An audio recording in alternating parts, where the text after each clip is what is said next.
Here we go. Hello, everyone out there in Geek Vibes Nation. This is your pal and co-host of Wrestling Geeks Alliance, Dane Alves, with another enticing episode that we're going to break down for you guys today on, well, what is a Sunday for me and Chris, but whenever you guys listen to it, it'll probably be after TLC.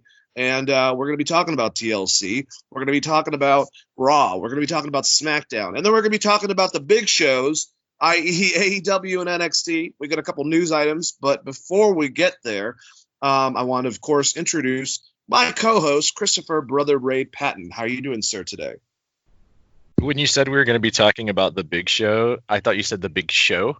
And then I was like, oh, man, are we going to review that fucking show today? Because it's been like 2 weeks since I watched it. Oh, no, I finished it last night. Cute shit. I liked it. Good. I hope they get a second season. It's a fun show. There's a very specific episode with Mark Henry and Mick Foley and Rikishi that was pretty great. Big men love seafood platters. Just leave it at that. Yeah, but I'm doing good.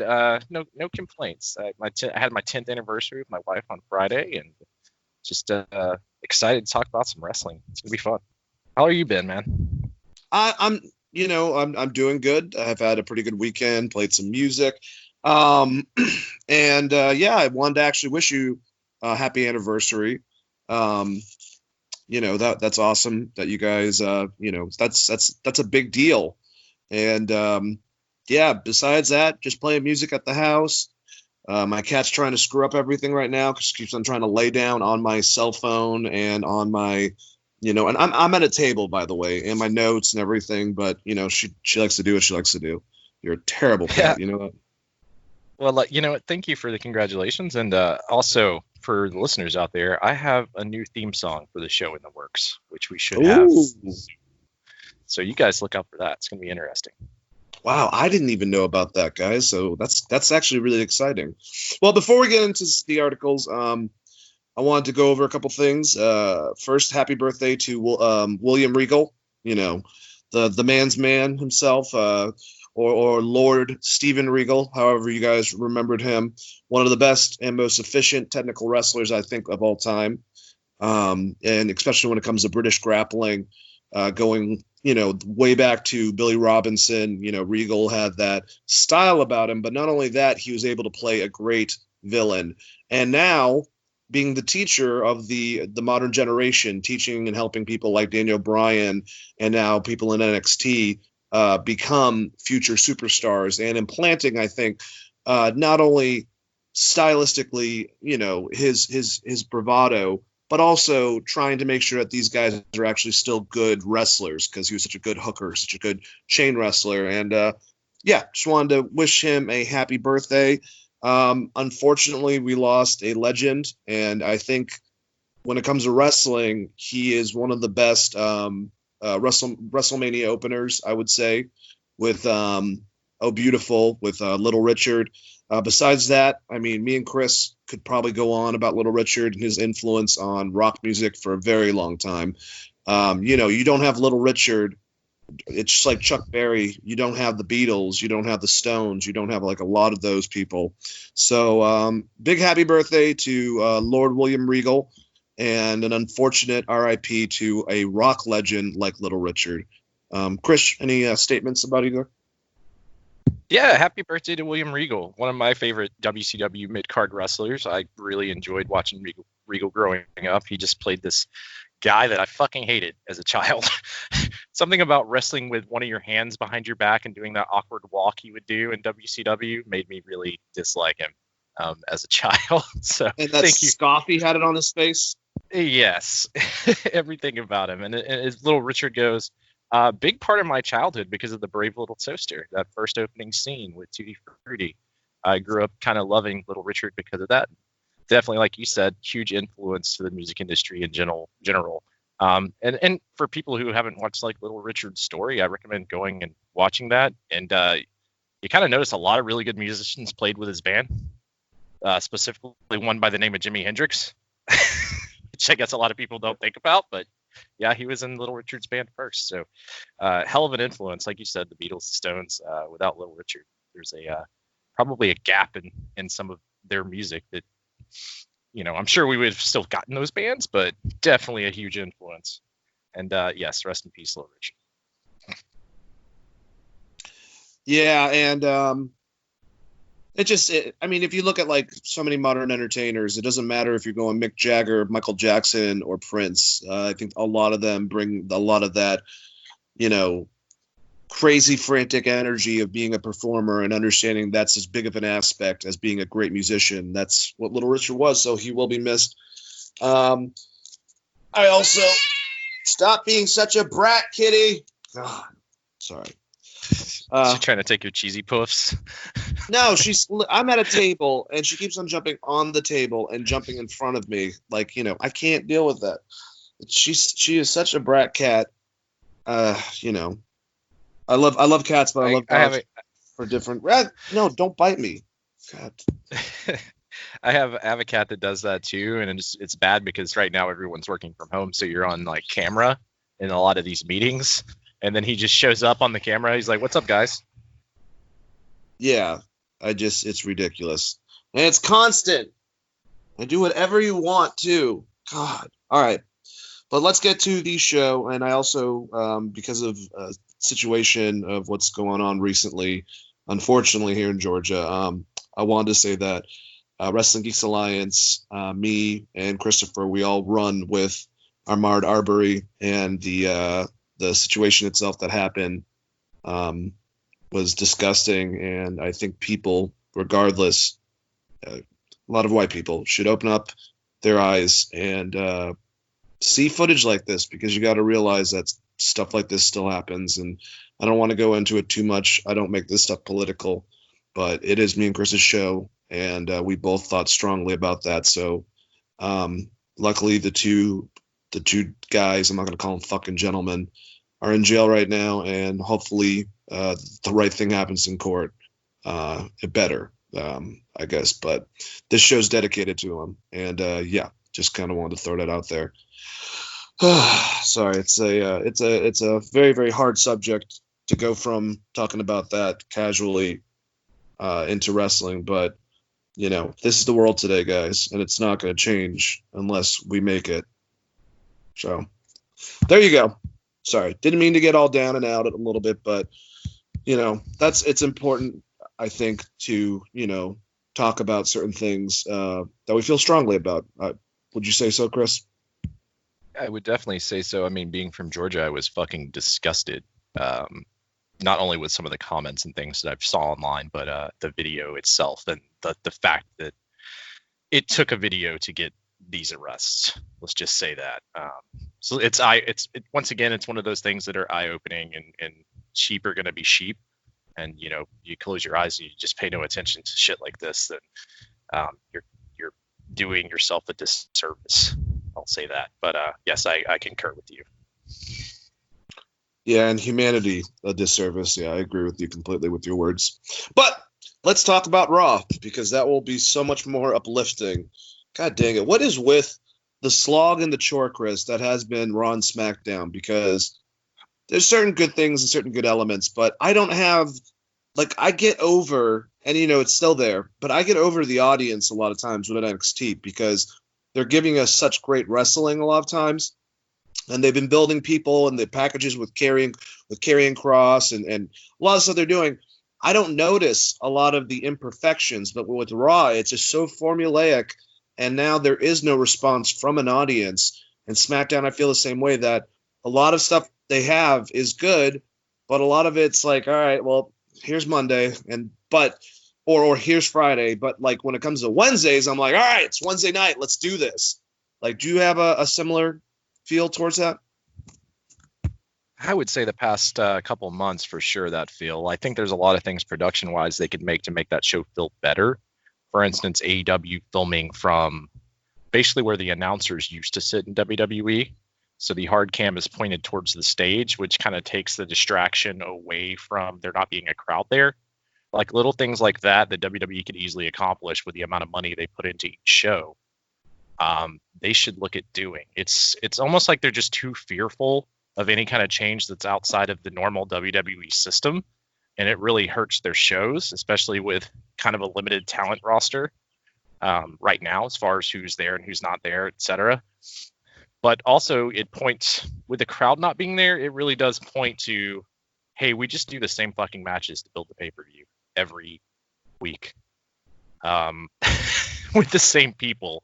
It's even more glaring right now, I think, because of one, the lack of fans, and two, they're trying to give us longer formed matches because there's not as much that they can do as far as the show goes. I mean, I think there is a lot, but not within the WWE style, I should say. But yes, I agree with you. It's like Wednesday night, you're like, okay, cool, wrestling, and then everything else, you're like, okay, not so good, but I'm gonna watch it because I gotta talk about it. Well, and I kind of was ahead of myself. We'll get to Raw. We have a couple of news items before that, but yeah, I feel the same way. It's like, would I really be watching this? And I want to say yes because I love wrestling, and I end up watching a lot of wrestling anyways. And there's a lot of performers, superstars, wrestlers, what have you, that I really enjoy on both Raw and SmackDown. But if I wasn't covering this with you, would I have less of a reason to fucking watch it? That's the question. I mean, I would say if we weren't covering it, we probably would just watch something else. Like we'd watch like MLW or some older New Japan, or I think there's other things that you could be watching even as a wrestling fan. So I don't think that you like having that feeling about not wanting to watch those shows, but feeling like you have to watch them. I don't think that necessarily makes you a bad wrestling fan, because I feel like we would just substitute, those 5 hours with different wrestling. It's probably a little better, even if it was old WWF stuff, for instance. I just feel like, there's obviously better shit I could be watching than Monday Night Raw and SmackDown the past couple months for those 5 hours of my life that I don't get back. Well, but don't get it back. At least I cut some of it down on Hulu when I watch it on Hulu, but still.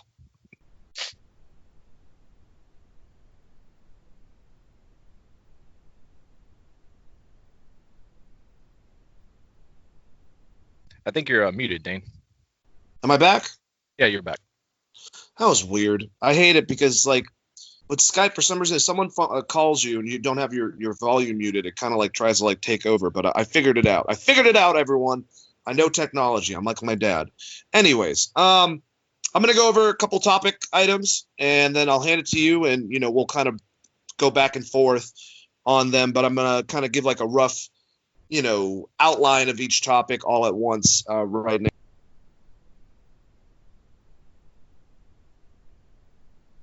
I think it muted you again, sir.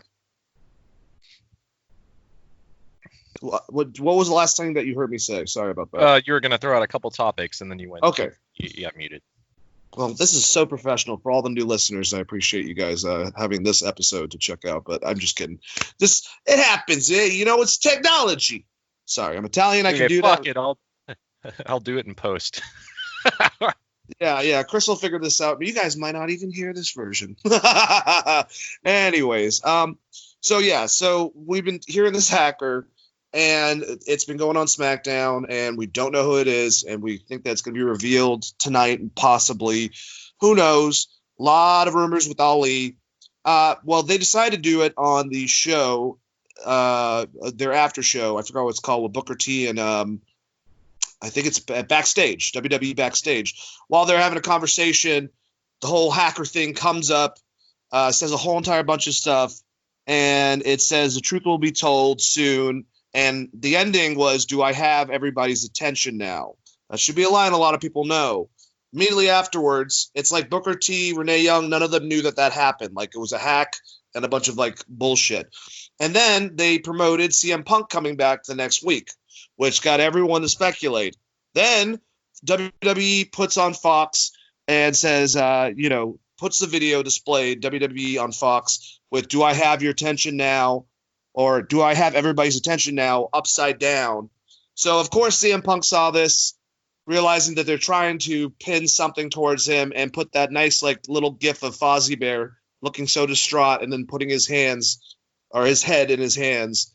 I would not think that anyone should think that it's going to be CM Punk is what I'm trying to say. Chris, would you remain that it's probably going to be Mustafa Ali, but do you think that Fox was trying to kind of steer people in that direction, that it might be Punk with all this bullshit? Well, I don't know that Fox has any control over what WWE does for their video package other than final approval as far as commercials and stuff goes.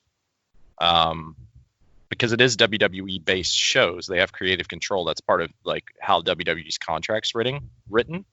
So they can kind of do whatever the hell they want as long as it's within, Fox's guidelines. Like they can't obviously go out there and have like, we're going to have a naked wrestling match or some shit. Like they can't do that. But as far as like the creative on the show and their ads and stuff, that's all they gave the reins to Vince McMahon with WWE's creative licensing. Basically they're paying, WWE is, the way it works is I think that they get the shows themselves paid for. They pay for the production of the shows themselves. Therefore, they're able to control the content. If I remember correctly, when we went through all that creative control shit. So someone thought that it would be a good idea to tease Punk, even though Punk's not going to be there. Like, I would be very, very surprised if Punk is going to show up. And I also think this would be a dumb way to bring back Punk. Like, wouldn't you just want it to be a huge surprise and get everyone talking about it to watch the show for the following week? And it from the ratings. Wait, you don't want him to be Mr. Robot? from the ratings, it did not work. We'll say that. Yeah, I thought it was an interesting concept, but I wanted to kind of squash that a bit. I mean, who knows? Maybe Punk is working all of us on Twitter right now, and he's going to come back. I think, if anything, this is going to deter Punk from wanting to do backstage again. If Fox, even if obviously it's WWE's baby, I completely agree with you on that. They have creative control, but if they're like, hey, let us kind of like use this concept and then throw out this bullshit and then kind of like make it look like, I mean, I get it. But at the same time, like I said, it's probably going to piss off Punk, if anything. Like, quit fucking doing that. Like, just, I'm not going to wrestle. Sorry, guys. Yeah, we don't know what his current relationship with WWE is. Maybe he gave them the okay on this and then is just still playing of himself on Twitter. Yeah, I could see that. Which, if he was like, okay, this is fine, whatever. Because he didn't come out and completely berate this shit. Like, if he comes on backstage and he's like, you guys know it's not me, and then just berates it, then we'll know, like, okay, he wasn't in on it. But otherwise, if it's backstage, is just normal backstage with CM Punk later on, then yeah, I would assume that he was at least in the know of what they were aiming for. Yeah. Hell, who knows? It may have even been his idea. That's a possibility. I guess we'll have to watch out. But anyways, another news item. We had some interviews with JR the Revival on Talk is Jericho, and then Chris Von Vliet got with both Zack Ryder and also had a nice one with Heath Slater. I just wanted to say, in reference to the interviews, JR's was great because it was talking about his book, which I'm really actually looking forward to buying the audio version and listening to it. But when it correlates to his now ventures into AEW, and this feud, this need for people to have to side with one side or the other, as annoyed as some people were, like the Revival, especially towards the end with what WWE tried to propose for their new characters towards them leaving. Everyone just kind of said, like, even Zack Ryder, like, they're happy, they're okay, like they're, a lot of people I've heard that have been let go. They wanted their release beforehand. They want to be creative. They're ready for the next step in their life. And a lot of them kind of saw the writing on the wall and don't really hold back of, being that resentful towards WWE with the Revival of them wanting more so, their whole concept of re-signing. WWE was like, we'll give you the titles. And they were like, what the fuck's the point of you guys giving us the title division if the whole entire tag division's crap, if no one cares about that? we care about you guys creatively putting more efforts into the tag division. And they basically wanted them to be dressed up like clowns towards the end for one of their final gimmicks. It was one of several terrible ideas before they decide to, sit it out, if you will, until this happened or until they got their release. With Zack Ryder, he's like completely ready for everything. He seems, like he's much more. He hasn't been able to be this much creative. He was able to with Kurt Hawkins. They didn't want WWE. Chris did not want to buy their show. I think they had a different name for it on their platform, but they didn't want the rights to their actual their toy show. So that was stupid on their behalf because that's something that's really doing well for them. And I'm just happy that it seems like these guys are going to do better. Even JR, he seems like he's much happier within his life right now that he gets to be creative. And Heath Slater, same thing. He's looking into avenues of positivity, and they don't hold a lot back against WWE. They understand business is business. A lot of them, knew that there was going to be cuts. They were warned about it and saw the writing on the wall. So they're not praising WWE for being so incredibly amazing or anything like that, but they definitely, they seem like they're better off, at least a couple people that I've heard from in these interviews. And I'm happy the Revival are concentrating on wanting to just have great tag matches. They said they didn't give a shit where. They're like, we'll go to Impact. We love the North from there. We'll go to New Japan. We want to go against Girls of Destiny. We want to go against the Briscoes. We want to go against, so many of these great tag teams. So it was kind of it was nice, especially with a lot of the pressing, people that were let go of from the company. So did you listen to any of these or how do you feel about some of these wrestlers seeming to be better now that they're not a part of WWE anymore and they're just waiting for their 90 days so they can do whatever? I listened to the Revival one. I did not get a chance to listen to the Zack Ryder or Heath Slater interviews. With Zack Ryder, he was such a WWF guy, just growing up as a WWF fan, kind of getting to that mountaintop. I know that he's always talked about being a huge deal for him. But so did he did he seem still excited about the new prospects in his life with his? I'm out of curiosity, I guess. Oh, he definitely did. He sounded extremely positive about it. And, just he's got new avenues. Like they all sounded like we're going to get in the best shape of our life and we're going to go from there. And they both Zack Ryder and Heath Slater kind of made it sound like they've already been talking to certain people. We know that Cody already mentioned, he's really good friends with Zack. I don't think it's a dead giveaway that he's going to AEW because he made it sound like I'd love to work with Impact. I'd love to work with Ring of Honor. Like they all have that same style of getting themselves out there. But I feel like they're actually they seem at ease after getting let go from WWE, which sounds crazy. Yeah, I mean with Zack Ryder and Kurt Hawkins especially, it's great that they don't own their podcast.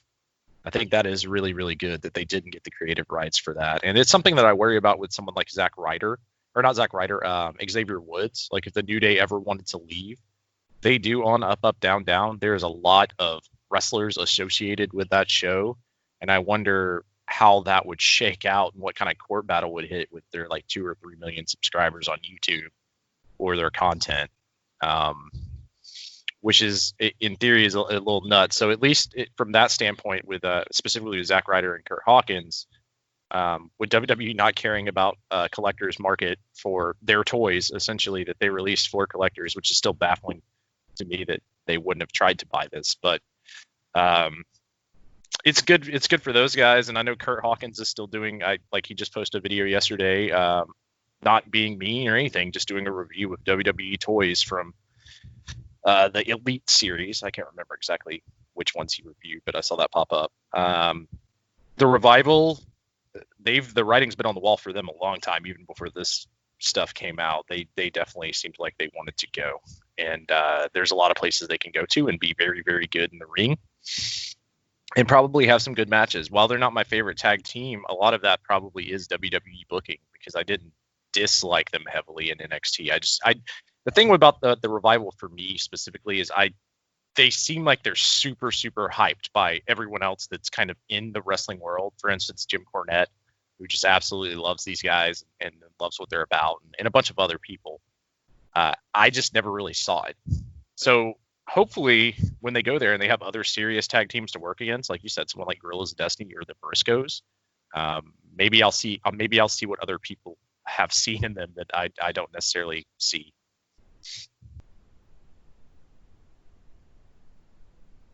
No, I totally get that, and that makes a lot of sense. Yeah, it's interesting with them, with the Revival. I'm glad that we got also word that they're not stupid. They know that there is money to be made with them for two things. They confirm that there's money to be made in NWA doing they really want to do the Crockett Cup. And also with the feud between them and the Young Bucks and AEW. And they don't want to be, like a lot of these wrestlers, it sounds like, tied down if they're not allowed to, possibly go over to Japan. Carl Anderson recently just said on, I think it was Twitter, that he has a huge announcement for him and Gallows coming up. So it looks like a lot of these bigger guys, they're already lining up their next, set of dates, if you will, for their career. So I think that's good. Yeah, and it's great. I mean, I'm assuming that Anderson and Gallows are just going to go back to New Japan, but like the idea of the Revival being kind of this big team that was on WWE for the NWA, specifically if they get them to do the Crockett Cup or whatever, that's a huge deal for that company. As far as having some huge talent that's been on WWE recently, they don't really have anyone like that. I mean, they have a bunch of ex-Impact guys, but these would be two of the biggest names I think that they've been able to sign and bring in as far as like, mainstream coverage of having 2 million people watch a TV show, people that they're going to be aware of. That's great for them for sure. Yeah, I guess the one thing that came out of this for me in some of these interviews that have happened recently, no one kind of burnt the bridges like Jon Moxley did with his. Jon Moxley almost went kind of the CM Punk route. Not to the same extreme, but he definitely, out of all of these interviews, he is the guy that came off more like fuck the WWE by the time he was ready to leave. The rest of them were just like, the writing was on the wall. We weren't necessarily happy. They were more pleasant. Let's just say that they maybe even took, like, if it was a job and they basically put in a 2-week notice, as opposed to like Moxley, who went in and was like, absolutely, fuck you, you're cool. And fuck you. 2 weeks notice. Oh God. Yeah, and that's completely true. I just I'm excited. I don't think this is gonna happen, but I listen to Cornette all the time, and he actually at one point, apparently from what he says, him and Tony Khan, before the product started happening, and Jim likes a lot of stuff with AEW. He chooses to watch AEW and NXT every week to give criticism, and there's a lot of stuff he does like and a lot of stuff he doesn't like. And if you know the mind of Cornette, you know that he's very picky and set in his ways, and some of it's very, it's understandable and some of it's not so understandable. But he apparently talked to Tony Khan, said, hey, if the Revival ever gets to WWE, this is before a lot of bullshit, and this is before Tony was talking. It was more just word that he was having talks with Cody.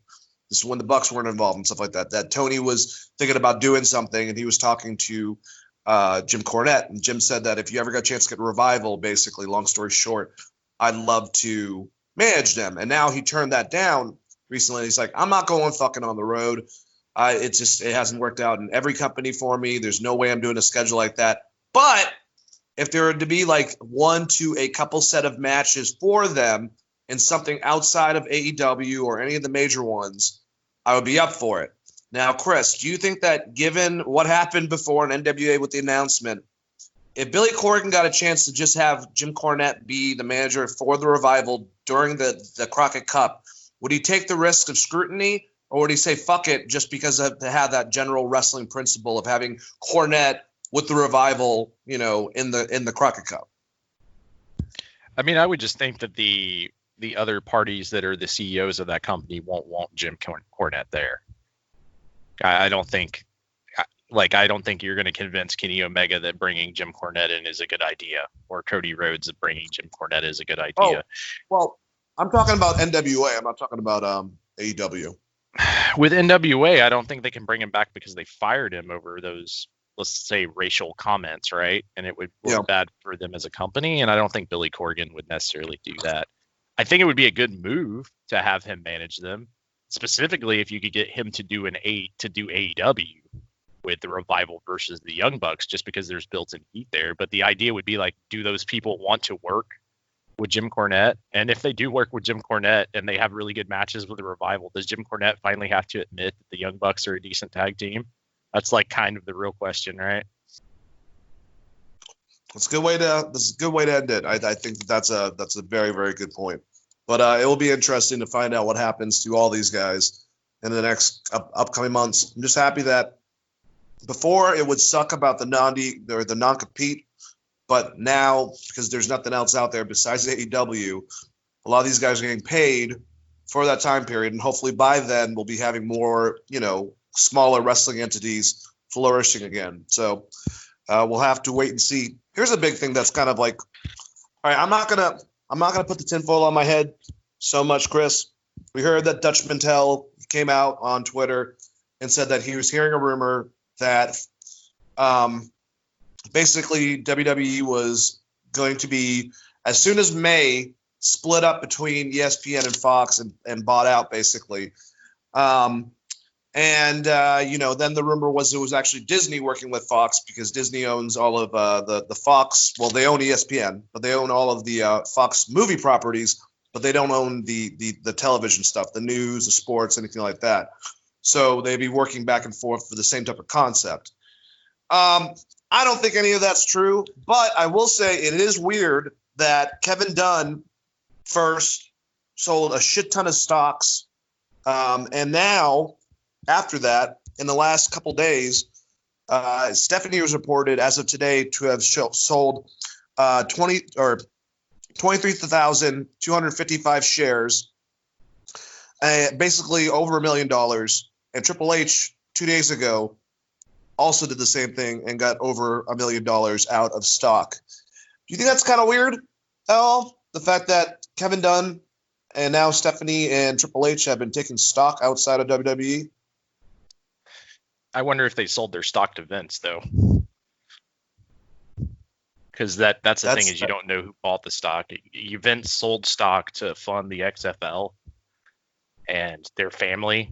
So in theory, they could just sell the stock to Vince, I would think. And you're not going to get the report of who bought the stock because technically it would be anonymous, but he could have just been sitting there. I mean, that's slightly insider trading, but it's also Vince. Yeah.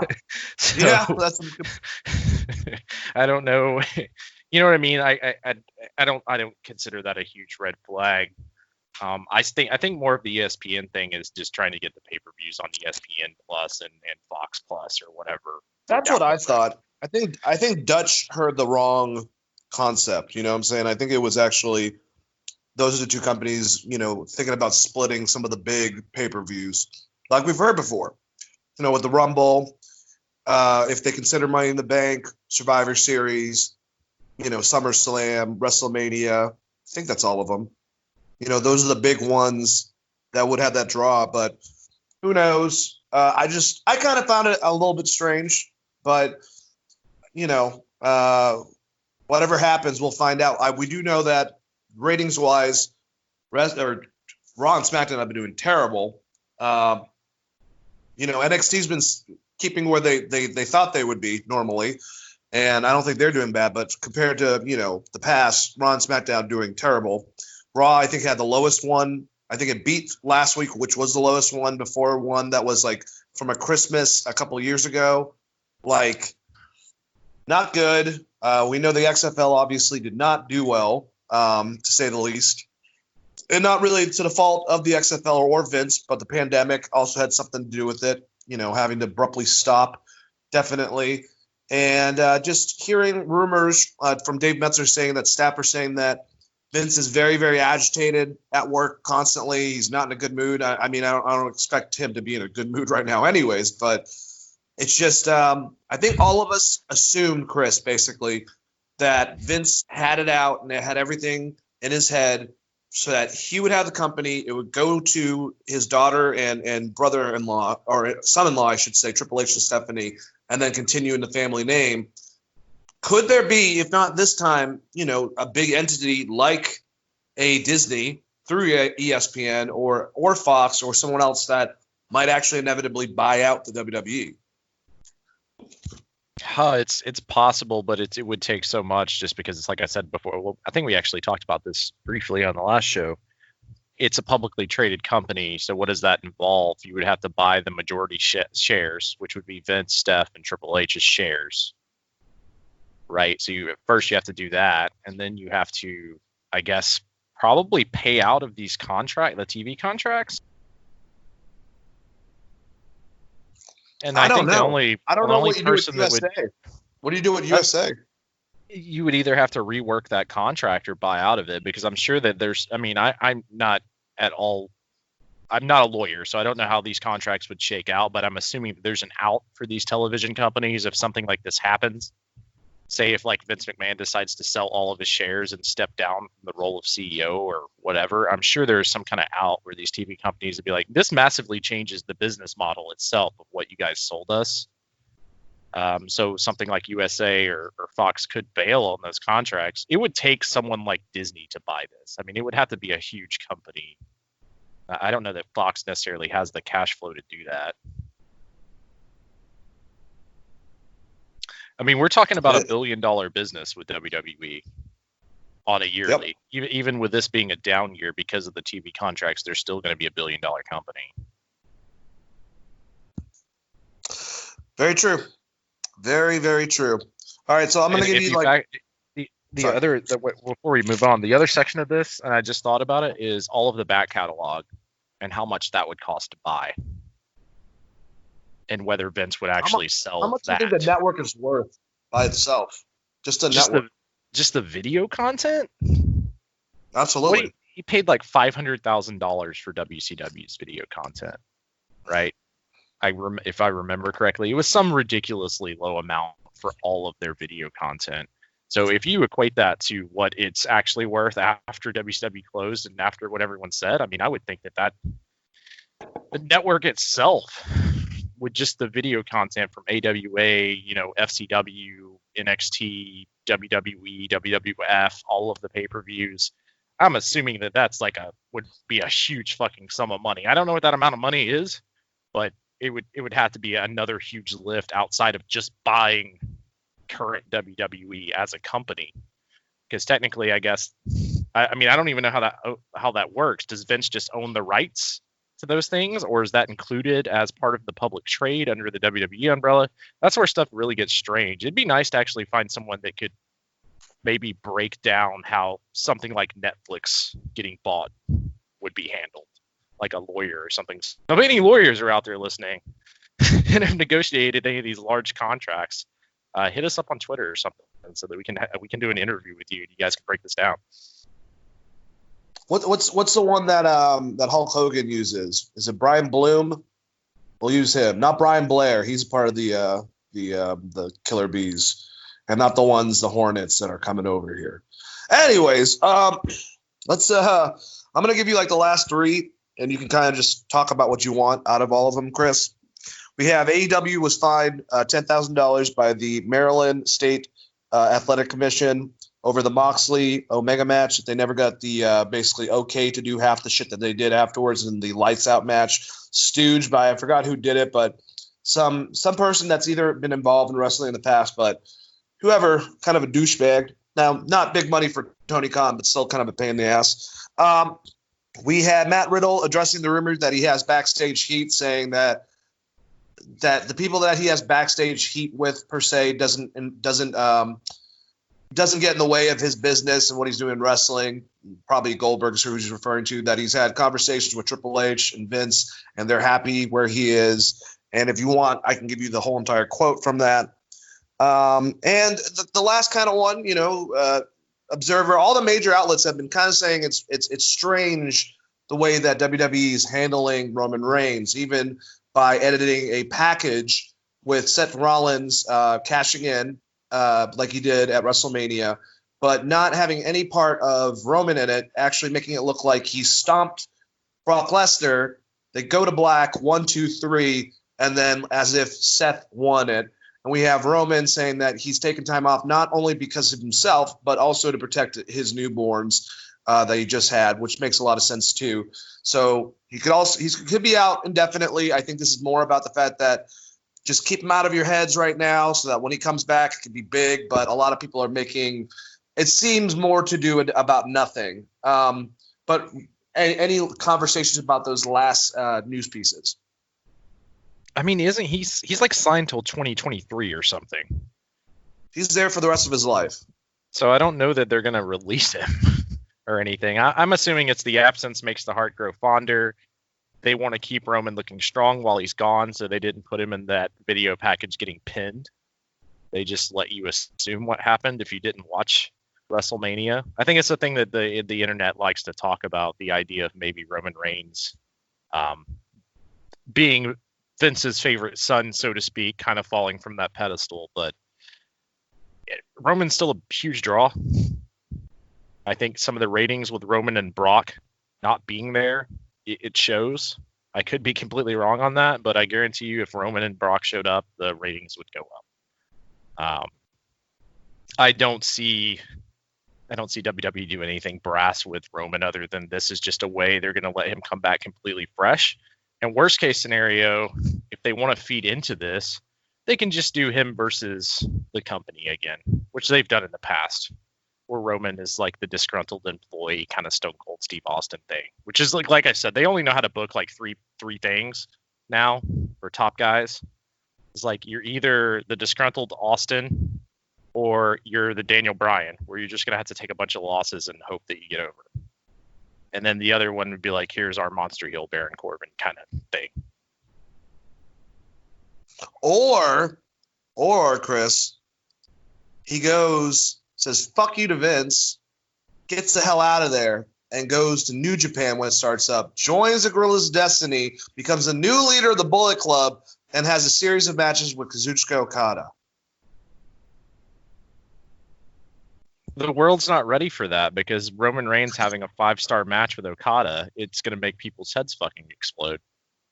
Wait, it wasn't his fault? It was the way WWE does wrestling matches? What? Yeah, like the guy's a fucking athletic freak. You telling me Okada can drag anyone through a match, but like you're going to give him someone that's decent to work with? Like Okada, he could book a 30-minute match with Roman Reigns. I'm sure it'd be fucking great. And people would be like, man, Roman should have left a long time ago. Yeah, I even think just his personality, man. Anyways, thinking about that guy being unleashed is kind of cool, but yeah, I just think it's nothing to worry about. There's no smoke to the fire, no big deal, and we'll have to move on from that. You know, I mean, this is a bit of chance for them to unleash him, to give him some more of that personality, and to kind of come back to what they were doing, building up to Mania, which he wasn't a part of, showing more of his personality. And having a feud with Vince or whatever. But, they tried to pull the trigger on this with Kevin Owens headbutting Vince, and then they backpedaled really heavily. I mean, it would have to be Roman going after Vince specifically for it to work, and then you would need Vince to be part of the character, and I think that would be smart. I don't know that WWE will do this with 80-year-old Vince or whatever, but... Well, why don't they replace Vince with Mr. Brody Lee? He's kind of same. Sneezing is a sign of weakness, Dane. That's why.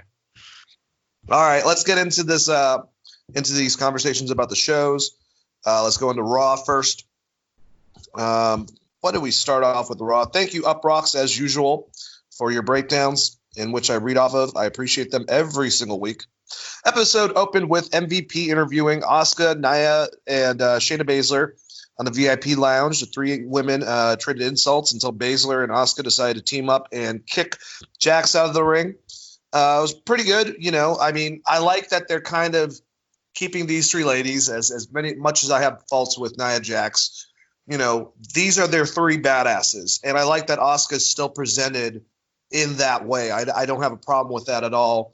And I kind of like, we want a feud between Shayna Baszler and Asuka. It's kind of like the reason why I want a feud between Adam Cole and Finn Balor is because they are the two, I think, I think Asuka has the most wins and whatchamacallit. Yeah, Asuka has the most wins and Shayna has held it the longest. So they're the two best NXT Women's Champions. Well, considerably by the fact they've had the championship. Let's just put it that way. Anyways, and the fact they teamed up to take out the bigger threat of Nia Jax. I like the opening. And I also like MVP. The rumors of Apollo Crews going heel and being a part of MVP's squad. It's kind of cool. I still think that it should be who I said it was, but I don't even remember. I think it's Shane Thorne and some other dude, but something Cade, I believe, is his name. I don't know. But how did you like the opening with MVP and these three ladies? I thought it was a good opening segment. I don't necessarily know that I would want Shayna associated with Nia Jax. The interesting thing that would come out of that would be if somehow Shayna gets stiffed in one of these matches, is Shayna going to shoot on Nia? Is she going to look at it? Is she going to pull the Brock Lesnar style, man? Yeah, that's what I was about to say. Is she going to give her the Brock Lesnar receipt, which is still like one of the greatest things of all time? Probably not for Braun, but it was definitely entertaining. Yeah, I like the build-up. I don't know where Asuka fits into this scenario. I'm assuming they would do a match and Asuka would end up getting pinned, right? I'm just glad they're keeping her fresh still. She's not going in the background. Yeah, I mean, they could really use her on SmackDown, either her or Carrie. Yeah, I think they should put them up anyways. Put Carrie on SmackDown as a new babyface. That'd be awesome. I don't know. It's interesting with these three ladies. And you said MVP's crew with is it Lance Cade? No, Lance Cade's the wrestler that was what's his name? Not Dick Murdoch, but Trevor Murdoch's partner. Okay, yeah. It's something. It doesn't matter. It's. I like Shane Thorne. It's him, another Australian, and now Apollo Crews apparently is going to be having a heel turn and becoming the third member of that group. Why not just? I mean, you really don't have to be completely heel if you're MVP. You can just kind of like be cool, still have Ricochet and Cedric as your babyface tag team, and Apollo more domineering, but still like I don't get it. It's kind of dumb to me. I mean, why not just turn Cedric and Ricochet heel and do that? Because you're turning Ricochet heel. That's so weird. But he was a heel. He was King Ricochet in New Japan. Prince Puma was a heel in Lucha Underground. Yeah, you're right. He can be a heel. I mean, he kind of comes off very cocky like Seth Rollins. I think he could be a swarmy, cocky-ass heel if you wanted him to be. It's not like he's super over with the crowd anyways, because you just have him lose every other fucking week. So it's not like stock. It's same thing with Cedric. We haven't seen that much of a personality from him anyway, so maybe you're right. But still, strange way to go about it. I'll just say that. All right, so we had the last chance gauntlet match, which was basically everyone who wanted to sign up in the company. It started off with Bobby Lashley and Titus O'Neil, which we haven't seen since his comments after the Firefly Funhouse on WrestleMania, when he was abruptly just asked to fucking take over hosting because Gronk wanted to get that title. Whatever. Anyways, but Bobby Lashley just tore through him. Then Akira Tozawa comes out. He destroys him with a spear. And then Shelton Benjamin comes out. And you're thinking, like, maybe they'll give Shelton, some fun. Like, if he beats Lashley's already gone through two guys. Shelton's athletic. He can put on some good performances. No, never mind. He goes out. And then, somehow, Humberto Carrillo, who has the worst win-loss record. Like, if he was in if he was in AEW with his stats, he would have been fired. Let's just put it that way. He'd be QT Marshall. He would be worse. He would be the librarian. He'd be on that type of level. Well, Humberto actually defeated by disqualification when Lashley shoved the referee and out of anger, and the ref decided to throw him out. For once, the ref is actually being intelligent, so I guess that's good. Lashley took out his frustrations on Carrillo. And then you have Angel Garza. He can't fucking do it. If you can't tell I'm aggravated, by the way, I'm breaking this down. You make Angel Garza lose to Humberto Carrillo after he's been beaten by Angel a million times. So Selena's faction, and she's becoming one of the bigger things on Raw to watch, at least her, with her faction, they lose. Austin Theory comes out. Surely he's going to beat Humberto Carrillo. He's beaten him before in the past. Selena already lost a person. Nope. No.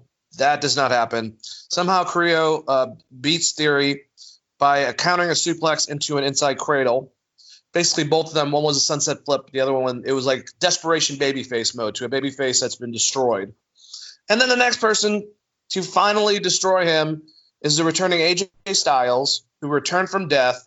There's no change in his gimmick, it seems, or his personality from what he went through.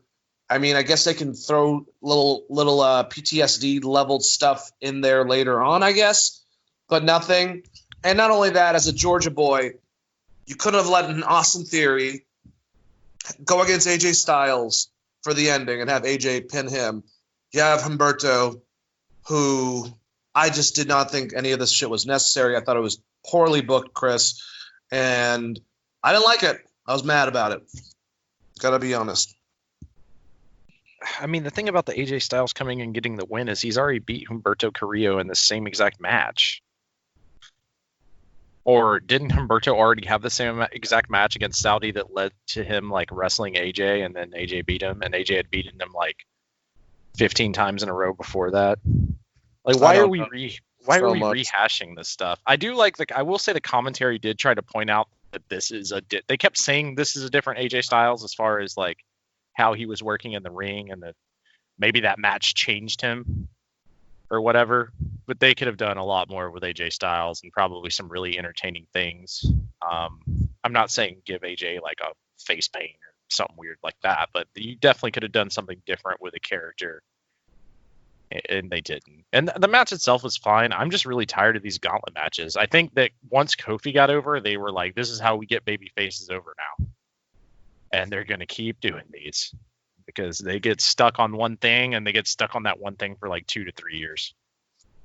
I know it worked. It worked for Seth. It worked for Kofi. I don't think it's working anymore. I completely agree with you. After the match, what are you gonna say? It's Seth. Seth was already over though. That's a good point. It helped Seth, but Seth had like a 40-minute. It was a 40-minute match, and he was the first person in, last man out, kind of thing. So if you're gonna do that with someone that's already over to make them look like a badass, like when Stone Cold used to have gauntlet matches, where it's like the gauntlet match itself is not this weird elimination thing. It's that it's one guy and you have to beat 10 other guys. If you want to do that, then that's different than what they're currently doing. But an elimination style gauntlet match, at some point, why the fuck would you not just have a battle royal? No idea. The things they do, I swear. So after the match, Styles continued to attack Carrillo, repeatedly smashing Carrillo's leg into the ring post. Then he cut a promo about how he's going to rewrite history at Money in the Bank. So we have AJ Styles added. Now, I think a lot of people were choosing different wrestlers, Chris, before, and we'll go over Money in the Bank. And now it seems like over Aleister Black, over Daniel Bryan, over a lot of the other participants, Otis included, AJ Styles has jumped to the top of what a lot of people are believing is who's going to win the men's Money in the Bank match. Do you agree with that, or are you not sold completely? I think I'm sold on AJ Styles winning because there's a level of faith in AJ Styles to be able to play a heel and carry that briefcase properly. So I think there's probably a level of trust in there. I thought for sure that this spot was meant for Kevin Owens. Yeah. Well, Kevin Owens didn't think they were going to bring. Yeah, right I didn't think they were going to bring AJ back so soon. And if they were, I thought they were going to bring him back in a much different way. So I wonder if this spot was originally for Kevin Owens, and then they decided to put AJ in there, and now AJ getting Money in the Bank. Actually, I mean, to me that makes a lot of sense. He's a former champion already. He's a guy that would match up well with Drew McIntyre. There's just a lot of things they can do with him. All right, so after... Oh, I already went over that. Seth Rollins was interviewed about his match against Drew McIntyre at Money in the Bank. Gave his normal, Amos, like, I am the cult leader, and I can't stand this new interview style that Seth Rollins is doing with this new character. It's like Raven wrote a bunch of promos and left them in a notebook, and then they were like, let's give Aleister Black some of these and Seth Rollins some of these. Oh God, that's so sad and true. Oh Lord. But like, it's at least believable with Raven. Like, it doesn't fit the rest of these characters. You know what? And I'm going to bring this up now. This goes back to Kevin Owens and Seth Rollins. And Seth Rollins, how I think of him as a heel. And I know that maybe from him, maybe, all of a sudden it's not where you want to have it look like with his character that he is a direct, not ripoff, but very, very similar to Triple H. But I watched with my brother before we actually we went on air. We rewatched the Untold, which I definitely recommend for anyone, between Cactus Jack and Triple H and their feud, and how Mick wanted to get out because he wanted to retire. His body was all fucked up, and he wanted to put Triple H over so he could be that big heel to go against The Rock, while Stone Cold was getting over his injury. And the way they built it, I wish they put elements of that in with Kevin Owens and Seth Rollins, of having that back and forth dynamic and stuff like that, even having great matches before the WrestleMania match, instead of putting them in these stupid fucking tag matches over and over again and not building any type of tension, so that even though they had a great match at Mania, it didn't really fucking mean anything. But I don't know. Maybe I'm crazy. I just feel like sometimes they don't know how to story. Well, I mean, everyone knows that. Their storytelling sucks, and they go off on these fucking, you get a win, I get a win, you get a win, 50-50 booking, or put them in some 3-on-3 tag match with the same fucking people every week, and one's going to get a win over it. It just, how is Vince just getting old, or I don't get it. I would just say WWE doesn't have storytelling. They just have matches. That's what it really comes down to. Like, they're just like, all right, if we do the same 4 or 5 matches, everyone knows that this leads to the pay-per-view, so that's what the fans want to see. And it's like, no, that's not really what the fans want to see, but it's okay.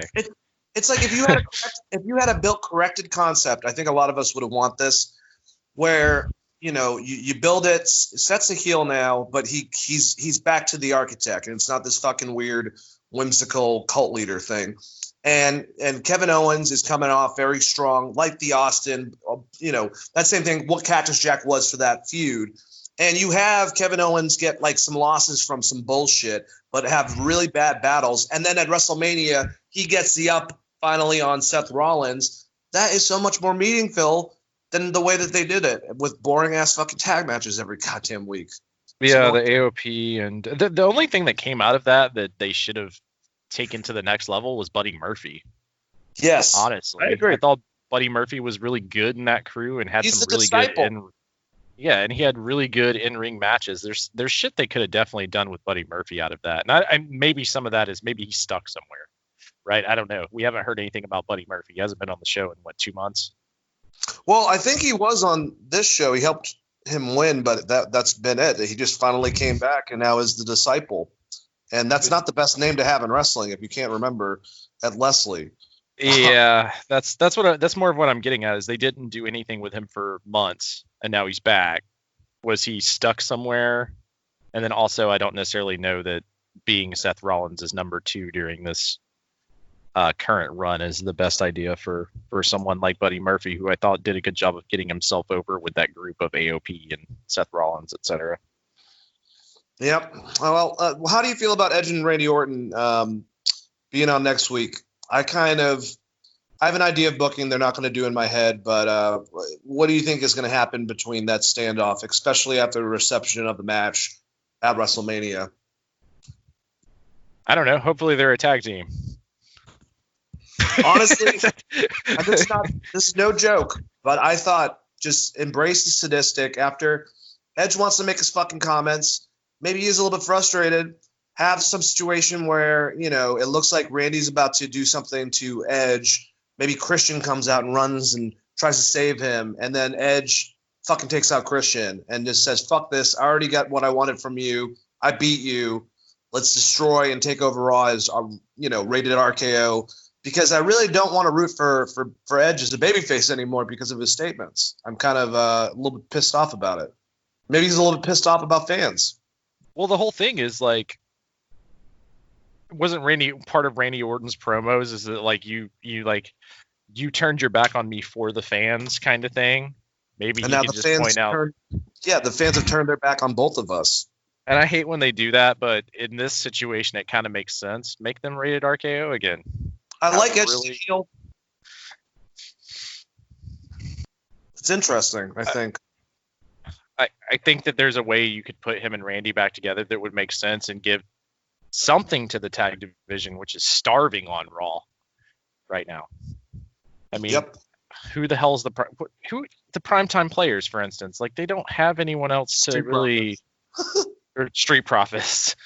What I call them the primetime players. Yeah. Damn. I'm sorry. It's okay. It's them and the Viking Raiders apparently. It's the only tag team. It's just those two. I wasn't even trying to make that comment, like comparing them. I don't know why primetime players came up. That was hilarious. All right, so we have Brandon Vink, and that's who it is. Brandon Vink and Shane Thorne, represented by MVP, defeating Ricochet and Cedric Alexander. Vink pinned Ricochet after a big boot. Ricochet getting the loss. Do not like. Do you keep on building? You've gotten them a couple wins. I think they already have a win against these guys. And now, because MVP, they're magically going to, kind of two no-names. I hate to say that about Shane Thorne, but if you don't watch NXT, even if you do watch NXT, you might blink and forget about him with the Mighty. So Cedric and Ricochet get a loss. All right, I guess this is going to keep on going with MVP. I just thought it was, like I said, to me, MVP with the two of them would have made more sense. But did you like this match at all, Chris? Well, the match itself was fine. I don't like where they're going with Cedric Alexander and Ricochet, but that's just a common theme on this show that we talk about week after week after week after week. It's ridiculous. All right, so the Viking Raiders defeated the tag team champions, the Street Profits, in a match with the Viking Experience on Angelo Dawkins. So, they're going to be, I think, getting a title match tonight, I believe, against them. I don't care. How do you feel? I just don't care. Also don't care. I mean, they're going to win. Unless they're going to turn this thing into some kind of crazy ladder match, there's no intrigue to this match at all. All right, so Aleister Black and Rey Mysterio both had promos that were actually pretty good. Aleister I liked because it was directed at AJ saying, we're not finished. I'm gonna be the person that knocks you off your pedestal, sort of thing. And Rey Mysterio, that but I'm gonna fight from underneath. The person that knocks you out. The person that knocks him off his pedestal already happened. Undertaker fucking buried him. It's a good point. Like, this is like part of the problem is if you're gonna have him go against Aleister Black, you love your crazy gimmicks versus crazy gimmicks. Why did you not bring back AJ Styles and more of a, like, at least give him the New Japan mask and have him demolish somebody with a chair or some shit? Like, not talk for a while. Not as long as Sting did on Nitro for a whole entire year, but like have him very silent and ominous for like a little while. Like a little bit, you could tell like he's off in his head or some shit. Nothing. No. Yeah, because otherwise it's just like AJ is just heel AJ, which is fine, but you had something you could have really built with him and Aleister if that was the route you were going to go, especially after he just got buried by the Undertaker. Like, saying you're going to knock someone off their pedestal after they just got buried in a boneyard match doesn't really resonate with me. But the promo itself, as far as the wording and stuff, I guess was fine. It just doesn't, its storyline, it doesn't make that much sense. He's already been knocked off his pedestal. Motherfucker got buried. Yeah, dude. Do you think Rey Mysterio's been cutting the best promos as of recently in his whole entire career? Like, from the heart, babyface promos? Because I think he always does a good job now. Easily. I mean, they never really gave him a chance on the mic outside of him winning the title or the build up to him winning Rumble. Like, they never really gave him the mic and was like, hey, go be a babyface. But he knows how to do it. And I thought the stuff he did against Brock and the stuff he's done recently has been really good. He's probably the best babyface WWE has, whether they want to admit that or not. They don't do enough with Daniel Bryan, or Daniel Bryan would be their best babyface. But yeah, I would say Ray right now, as far as promos and like just overall love for a character and persona, Rey Mysterio is by far one of the best baby faces they have. I will say that I've been thinking about, or I thought about, I should say, that one of the future episodes, if we do, when we do the comparison again, I'd like to do Rey Mysterio Jr. and Ricky Steamboat as like, two of the supreme baby faces of all time. Like, I think there's a lot of comparisons between the two of them, if you will. Comparisons. See, I mean, not to go off on a tangent, but I think, Tanahashi and Ricky Steamboat would be a very good one as well. Yeah, that is a good point. Yeah, they have a lot in common, and their moveset is very similar too. Tanahashi seems like he watched a lot of Steamboat and Tetsuji Fujinami, because that's what it seems like his style or his moveset is based off of, those two. But with Ray, it's so hard to pick a comparison just because, I mean, outside of like maybe you could say like Dynamite Kid or something, just because of the height kind of thing. Yeah. But yeah, Ray's fucking great. It was a great babyface. Good promo. Good promo. All right, so Charlotte Flair came to the ring to talk and was interrupted by Liv Morgan. They exchanged words, and Morgan challenged Flair to a match. And Charlotte Flair beat Liv Morgan by submission with the figure eight. But I thought this was actually a pretty damn good match. From when I watched it, I am getting more impressed that Liv is getting more comfortable on the mic.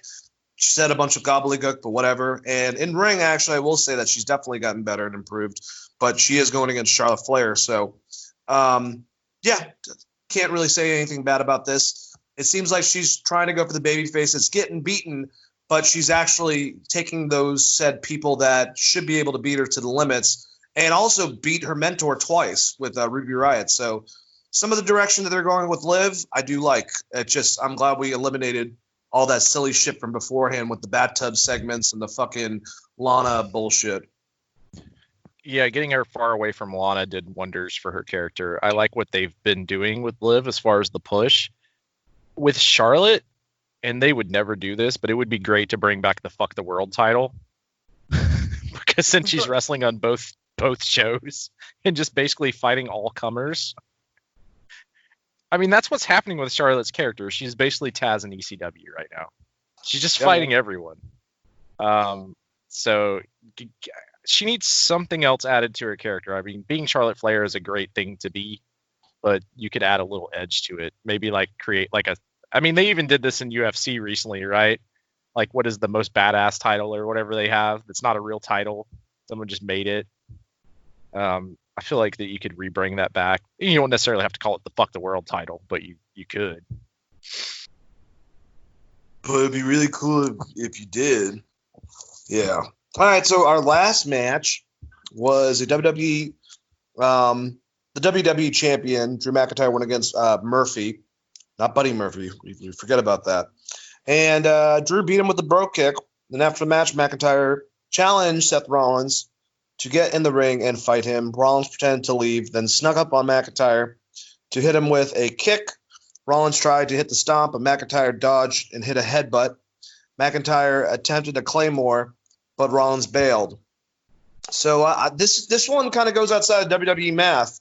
I mean, I really feel like Drew McIntyre is going to win, basically. And, there's no reason I don't think not to. Do you think will Kevin Owens possibly be the foil for Seth Rollins, or are they done with that?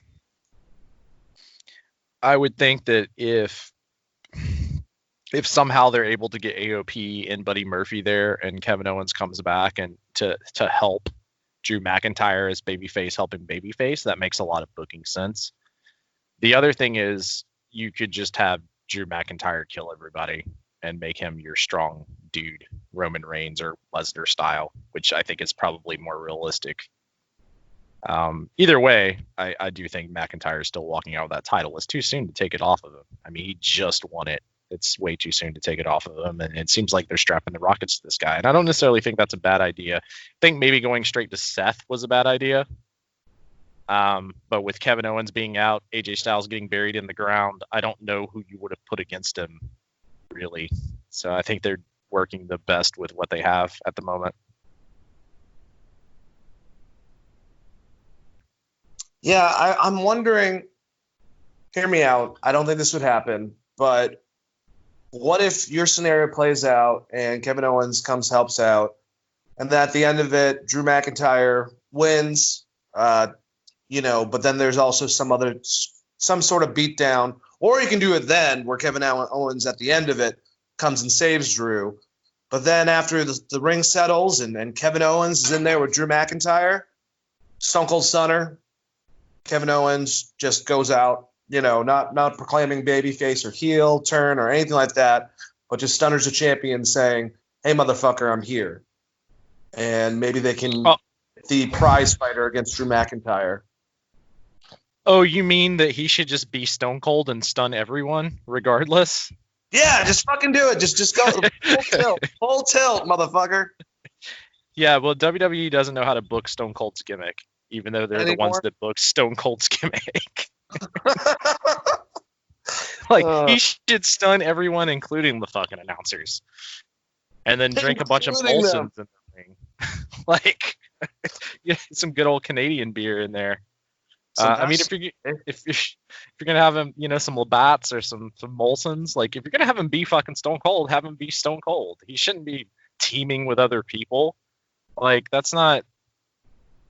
I don't know. I'm not saying have him drive a semi truck Becky Lynch style or whatever the fuck that was, but if you want to give him that edge, yes, he should be like, fuck you, I deserve to be champion, and give everybody a stunner. I agree with you, man. I completely agree with you. All right, so Raw ratings were terrible. We kind of went into it beforehand. I'm trying to find the exact number. 1.6 million was the lowest. What was the amount where actually I think it was NXT and AEW beat them in the 18 to something demographic? They both beat them for viewership or something like that. That sounds about right. I'm wondering if because the quarantine with more people staying home, and we never get these DVR numbers, they don't really come out correctly. I'm wondering if because Raw is so long, people are just recording it, watching it the next day or the day after. Yeah, it's 3 fucking hours long. Because that's what I do. It's a long ass show. I might watch bits and pieces of it, but it's a show that goes from 8 to 11, and if there's nothing happening, usually I'll record it on DVR and then watch back the parts that I missed earlier or before the show. Yeah, I feel you. All right, let's go into Wednesday night. Let's start off with AEW with a ridiculously the thing is, I gotta say about AEW, and this kind of goes back to I'm sorry, Edge and Randy Orton, but I keep on saying I'm sick of these fucking segmented performances and these falls count anywhere, just ridiculousness. And I have to say, actually, I don't think I'm sick of that. I just don't think I liked Randy Orton and Edge's match, honestly, because after seeing Ciampa and Gargano do it, seeing the main event we're going to talk about here, watching the empty arena brawl between Jake Hager and Jon Moxley, it just seems like the Boneyard match. It just seemed like that one was just a snooze fest. Am I correct on that, Chris? It's getting. You're 100% correct. You're 100% correct because it's basically two Triple H's doing a very slow paced brawl. God. It's like if you did a mirror match of Triple H. They both have aspects of that character when they turn on, let's say in quotations, turn on the intensity. It's just the Triple H beatdown match. And both of them wrestled that way. And yes, they had the 27-minute, which I would also equate to a Triple H match kind of match that just went way too fucking long and nothing happened. They just hit each other with shit for 27 minutes. And then, Edge snapped and won or whatever. But yeah, no, the comparison you're about to make, Matt Hardy's fucking brilliant at these things because he's not afraid to get goofy. They weren't going to let Randy Orton and Randy Orton doesn't seem like he's a guy that gets really goofy anyways, but they weren't going to let Randy Orton and Edge get goofy because they had built the feud so well versus Undertaker and AJ Styles, which they just let do whatever, which was great and very well produced. So yeah, I think that you just hate that one match, and it's very fair because pretty much everyone hated that match. Yeah, it's just unfortunate. All right, so we went back to a live AEW Dynamite tonight. They're going to record, I think, or at least they already recorded the next episode. So I think what they're trying to do is record 2 episodes, or do it live, shoot a recorded episode, and then let that air, and then keep on kind of doing that format until they can go completely back live. But it was good to see Jim Ross rejoining Excalibur and Tony Schiavone. But I will say that I miss Chris Jericho and Tony Schiavone's antics. And I really think, especially, it's going to be postponed, I think, because of all this. But if they're really getting a second show, I think Taz needs to be one of the main announcers on it permanently, along with someone else. Because I think, to me, Jericho just brings a lot of – he was doing a lot of stuff that Taz does because they're both wrestlers. They're both able to highlight stuff. But Jericho was such a great heel commentator because he was still putting over the baby faces and still able to bury them at the same time. And Taz takes it such a technical standpoint that he's able to make a lot more believability within the way that he commentates. And that's nothing against Tony. That's nothing against, JR. That's nothing against Excalibur. But sometimes I do like Tony more in the position, even though I think that he was great at play-by-play. He just can't really do that with Excalibur and JR. He's more of like another extra dynamic. So having him as the Mean Gene interviewing and having Taz a part of that, I kind of like that dynamic better. Like, I feel bad for trying to say Tony Schiavone should not be a part of that main group, but do you agree with me at all, Chris? No, I like Tony Schiavone being a color commentator and being kind of a Mean Gene presence as far as interviewing goes. I think that's spot on. And I think even WCW knew that, and that's why they brought in Mike Tenay as the play-by-play guy with color doing Tony doing color. He's really good at color commentary. And having someone like a Jericho or a Taz there to fill some of the gaps with Tony works really, really well. With JR, I think what you could do with JR is kind of what WWE did. Have him call the big matches. Him solo announcing that Moxley match with Jake Hagar a while back was fucking great. Yeah, you could bring him in for those big moments, and you could add a color commentary to him. I love JR. I don't think he has to be on every show and you should use him as the big match guy, which WWE's done in the past. So I was going to say, if they get the two shows though, Chris, do you think they should have two separate commentary teams? Yes, but they should be designated. Right now, I think people are giving them a little bit of pass of rotating people in and out, but you can't do that. You shouldn't do that every week. Yeah, I agree. But, you need the voice. You need the voice of your show. Whether it's like with TNA, it was Mike Tenay for the longest time, right? Even though Taz was there, it was Mike Tenay was the guy. You need the guy, the one guy. Like Michael Cole is WWE's one guy. He's the voice that you expect to hear right now calling a match, right? They need to establish that and have that be the guy. And JR is technically the guy for the big matches, but they've rotated in so many people. I think they're getting a little bit of a pass of it right now with some of it being recorded. But and obviously the quarantine situation. But you do need to establish who your top commentary team is for these big matches. But I'm completely fine with them bringing in and out people because I think it's worked really well, and it kind of keeps the matches fresh and the show fresh. You got to figure out something for the commentators to do in that scenario. Then, if JR is not going to be on the show, for instance, he should be doing a sit down interview with someone in the back. Like, have a reason for it if you want to go that route. Yeah, I agree. I also wanted to say that I was pleased to hear, I haven't watched it, but Jeremy Borash joined the commentary team on 205 Live, and apparently they're building him for NXT or another place. So always like Jeremy Borash as not only as a producer, but as a announcer. And I think that they could find, I know that they have this new concept where you have to have these robo-females, and I don't think any of them would be bad if it wasn't for them being so scripted. But Jeremy Borash is a really good backstage announcer as well, so I wish that they would take advantage of that in WWE. But this is not about WWE. This is about AEW.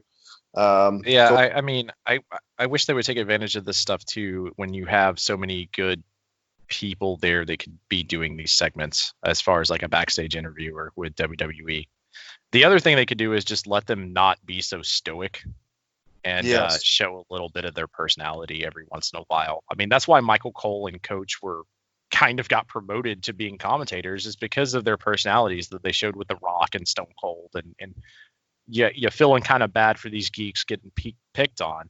You don't really see, I mean, outside of Jericho, I haven't seen anyone make like Charlie Caruso or any of the other backstage WWE females work. And part of that was Jericho being like, what he call, like he would call Charlie like Stephanie or Chad or Michelle or whatever. He would just do a different name every time.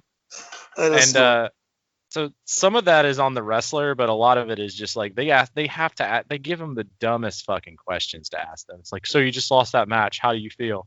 He's like, well, I feel fucking pissed off. I just lost that match. Like, give him a better setup question at least. But yeah, Jeremy Borash would be great at it. And the other thing is, after watching a lot of old TNA, I'm very surprised that Don West hasn't gotten a job as a color commentator somewhere, because he's pretty damn funny, honestly. Yeah.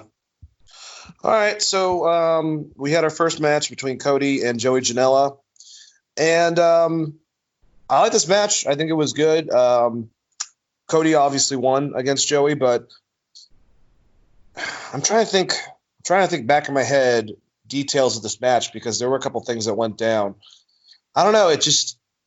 Cody's becoming more aggressive, and he beats Joey Janela. I don't really know what they're doing with Joey per se. I just feel like he is kind of, I'm not gonna say a shtick, but he's very, very, very dude love meets early Cactus Jack thrown into one person. I know that he's very influenced by Mick Foley, but I wish sometimes he would kind of try to find his own identity a little bit.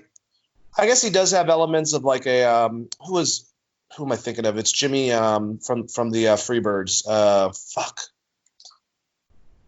Help me out. Freebirds members. That's not Michael P.S.A.'s. I'm fucking spacing. I'm thinking of Terry Gordy immediately. Yeah, Valiant. He has elements of that too, but I don't know. I mean, he's known for also being able to take a really, really good bump, and I get that. And he's actually a good wrestler too inside of the ring.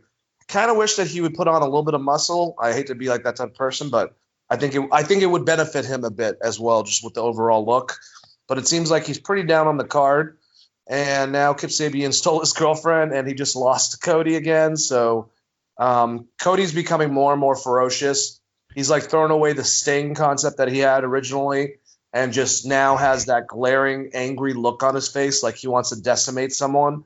And I'm wondering what that's going towards. So that's a very interesting element. How'd you like this match, Chris?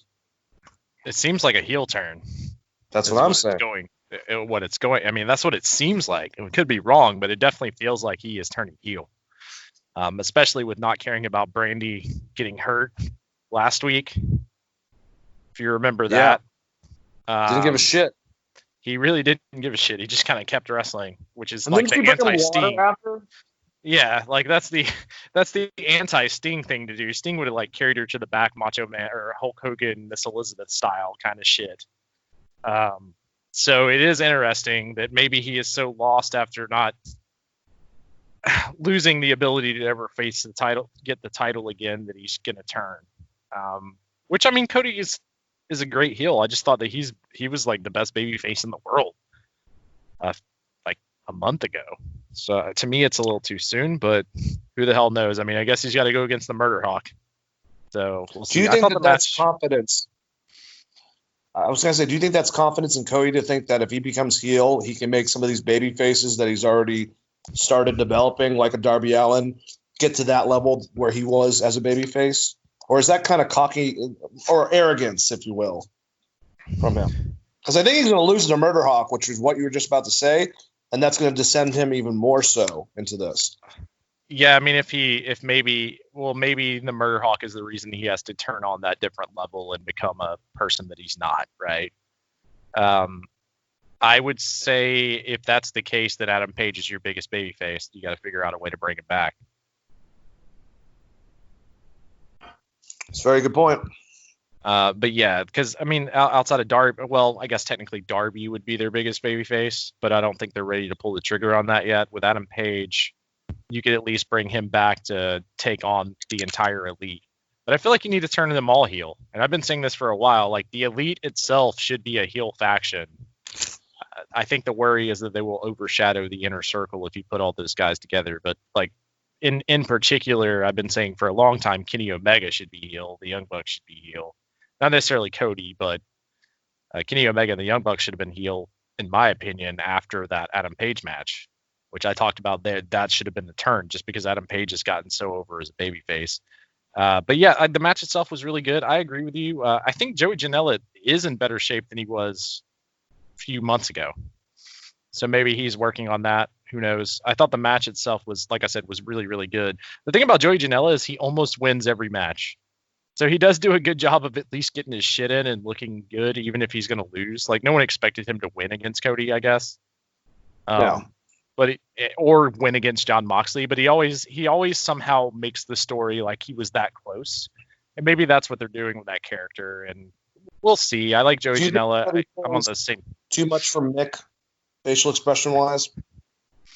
I think he draws a lot from, as far as big expressions, yes, I could definitely see that. He draws a lot of comparisons to Mick Foley and some other of those hardcore wrestlers from that time period.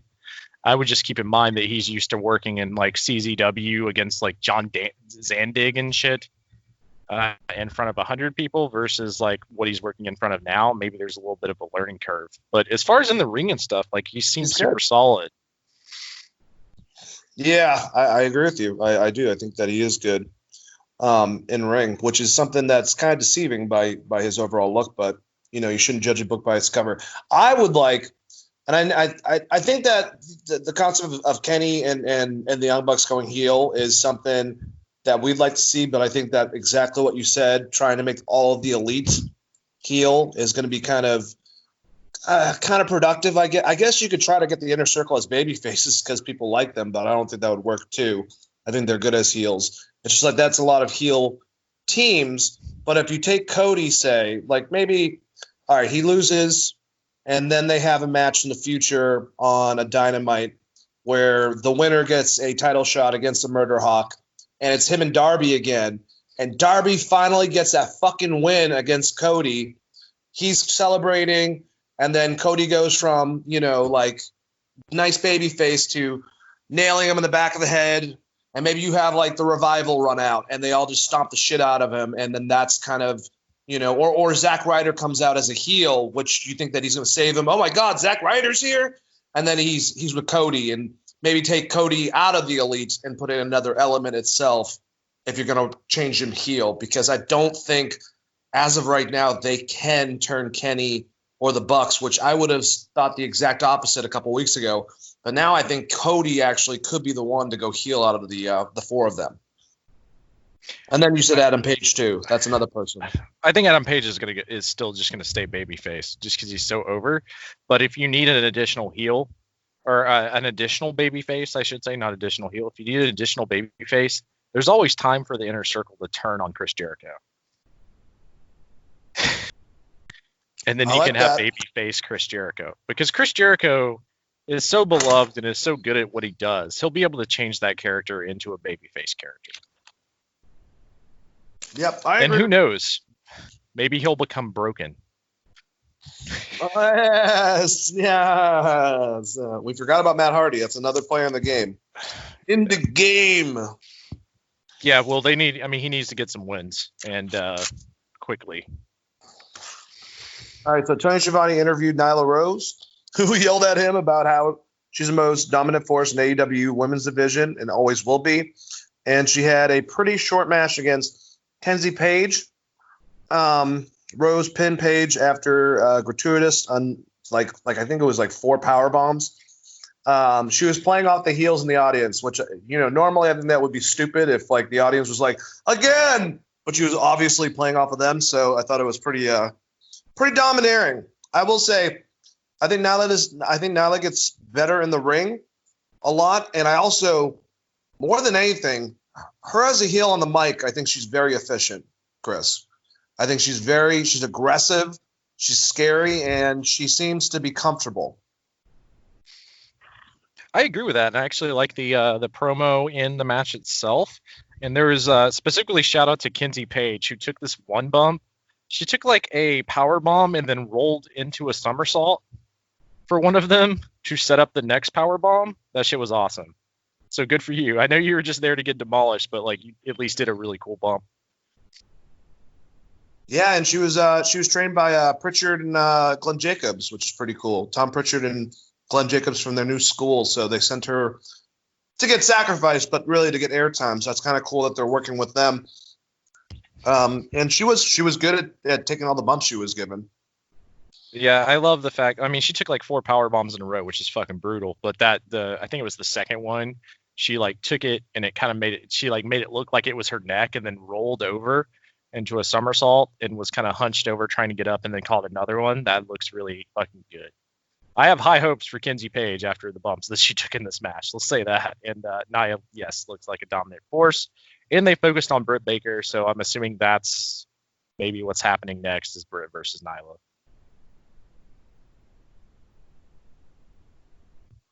We will see. All right, so MJF cut a promo from his penthouse announcing that he's injury-free and will be back in the ring next week, and we'll kind of get back to that when he has his interview with Tony in a little while.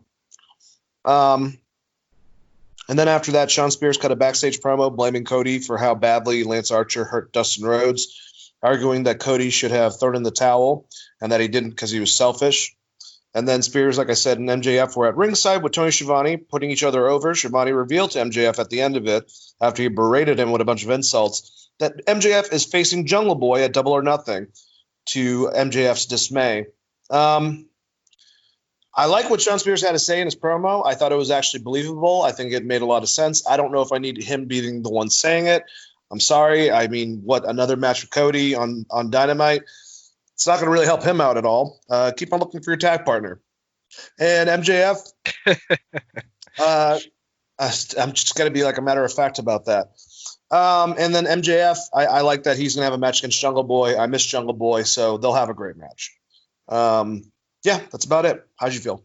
I liked all of the MJF segments, the ringside stuff, as well as the bringing the throne out and sitting on the throne harkens back to Cody breaking the throne kind of thing. I like that they're incorporating some of that, him still hating Cody. I thought the promo was very, very good.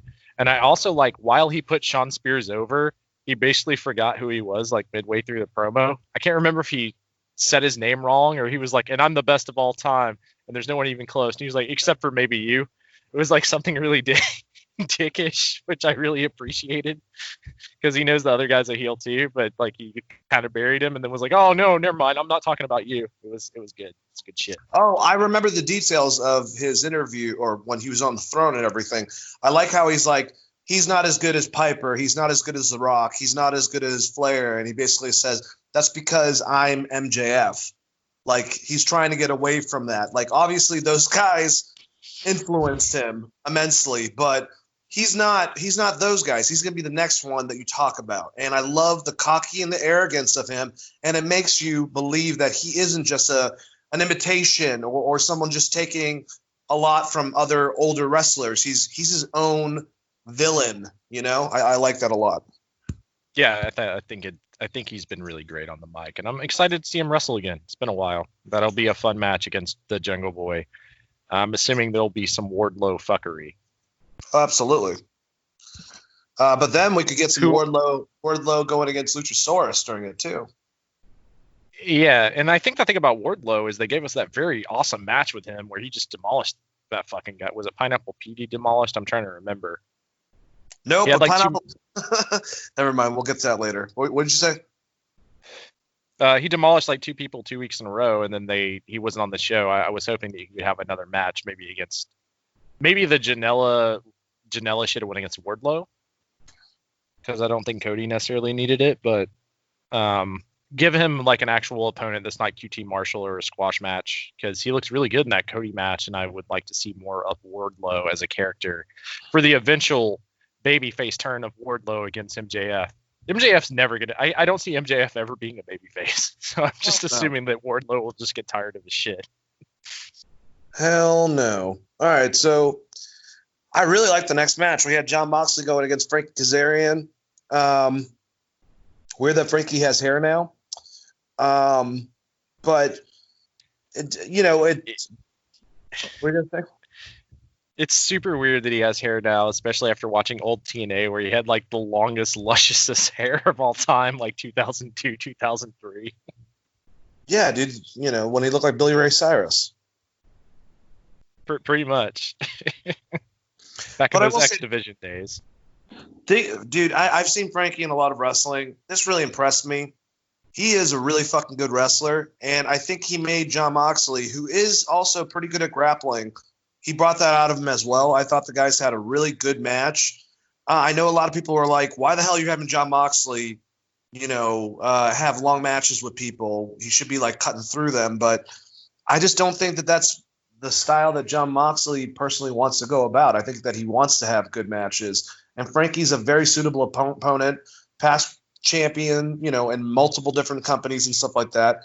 And I love his style. And I looked up because I was trying to figure out, who his influences are, and it was Ricky Steamboat, Bret Hart, Owen Hart, Shawn Michaels. So, some of the best. But his punches and a lot of the ways that he did certain things, the way he moved remind me a lot of Bret. I thought that he was very impressive and stood out by himself. He doesn't need to be the kind of, him and Christopher Daniels are like the old guys. And it's like, you got some old guys on the card that are doing a little bit better than that. Like, I know they're a great tag team, but obviously Christopher Daniels and Frankie Kazarian are still very efficient singles wrestlers. So that's all I'll say. But goodbye, Moxley. I'm not as keen on his title reign as I wish I would be. And unfortunately, I think it might come to an end very, very soon. I could be wrong about that. But how'd you like this match, Chris? I thought the match was very, very good. I don't get people not liking him, like Ambrose, in a long-form match. He's not... I thought the commentary was really good. I'll say this. It's like Ambrose is a knockout punch boxer is kind of what they put over in commentary. He's going to look for that one move. He's not going to out-wrestle you at every point. If you want to see a different Jon Moxley, I guess, if you're listening to this and you didn't like that match, maybe just go watch him in New Japan because it's completely different. Like him and who was it? Him and Suzuki. He recently fought where it was just a straight brawl. There was like 4 moves in the entire match. So I guess it just depends on what you want out of Moxley. He's the champion. He's also got to try to make Kazarian look good because I think the story is going to be Kazarian and Scorpio Sky and Christopher Daniels are eventually going to have a rift so that Scorpio Sky can move on to singles competition.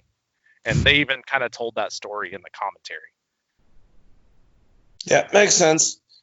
So after the match, a bunch of Dark Order goons attacked Moxley. SCU joined to try to help out Kazarian and Moxley while they were berated, but they got taken down by the masked men. Then Brody Lee came out in a suit and hit Christopher Daniels with a chair right over the head. While a beaten Moxley lay in the ring, Brody stood over him and cut a promo challenging him to the AEW World Championship. Moxley pulled enough together to say, it was so great and so Moxley-esque, all you had to do was ask. And then the goons beat the shit out of him while Brody Lee left with the title belt, stealing the title belt. I thought this was awesome. And unfortunately for Moxley, I'm not saying that he can't win that title again, but maybe Brody Lee and babyfaces chasing Brody Lee wouldn't be a bad idea. I don't know how it's going to help Brody Lee to get a loss after building this concept up. And I couldn't help to think, Austin McMahon. Anyways, how'd you like all of this? It was very Austin Terry Funk to be like, all you had to do is ask after getting your ass beat. I thought that was great. I like the setup of Brody Lee possibly versus Ambrose, and I'm assuming they're just going to do that at Double or Nothing, which is right around the corner. So It should be fun. I think that's going to be good. I don't know that I would take the title off of them so soon. And if they do, is it going to be Inner Circle, who's kind of a tweener type deal? Is it going to be Inner Circle? Was Chris Jericho going to start chasing the title again? I don't know. I really don't. I think that Adam would be a person, and we keep on saying his name, but I don't know what's going on with him as far as coming in. Maybe he's one of those people. Maybe Adam Page does have some type of immune thing that we don't know about, and that's the reason why he's been out. But he would be someone I would set up. Or it's that, or they're saving him for a good storyline. That's very possible. That too. I mean, it does not look good between someone like a Darby Allin and a Brody Lee, but do you keep Darby Allin in the TNT picture, or do you eventually have him piss off Brody Lee, and then Brody Lee's like, I'm going to kill you, and then that's, leads up to him getting a title shot? If it was me, I would have Moxley retain and then go against Brody Lee again and then drop the title down the line. But I would have Murder Hawk beat Cody Rhodes to set up like him starting to take out the rest of the Elite, and then that's how Adam Page comes back into the fold, to have Adam Page versus basically put the two rednecks together from Texas or whatever. Let's go that route. Let's get Cowboy Shit versus Murder Hawk. I feel like that's a good way to go. But there's a lot of things that they could do. And the one thing I like about AEW is all of the ideas that you could come up with coming out of a match don't suck. Whereas a lot of times when we talk about WWE and we know how WWE books, it's like you're trying to book yourself out of a corner constantly. If you know what I mean? Oh, yeah. Oh, yeah, definitely do. All right, so sitting at a desk, Brandy Rhodes cut a promo on Jake the Snake Roberts, warning him that he doesn't know her and he needs to keep her name out of his dirty old mouth. This is actually, that was kind of a brief description. I wish I remembered every element.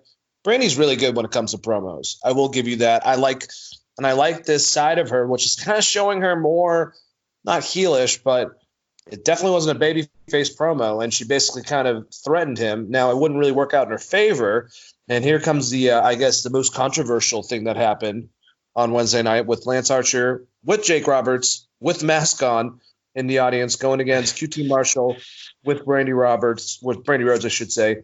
QT trying to avenge his friend Dustin, idiot.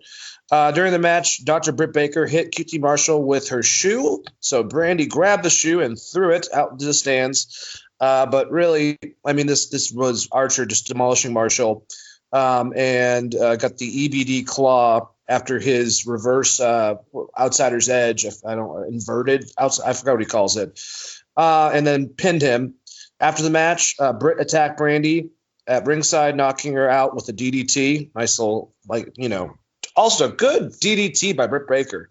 That was actually really good. Then Lance Archer dragged her in the ring, and Jake Roberts menaced her with the live snake. That's a very, very good wording for it, menaced her.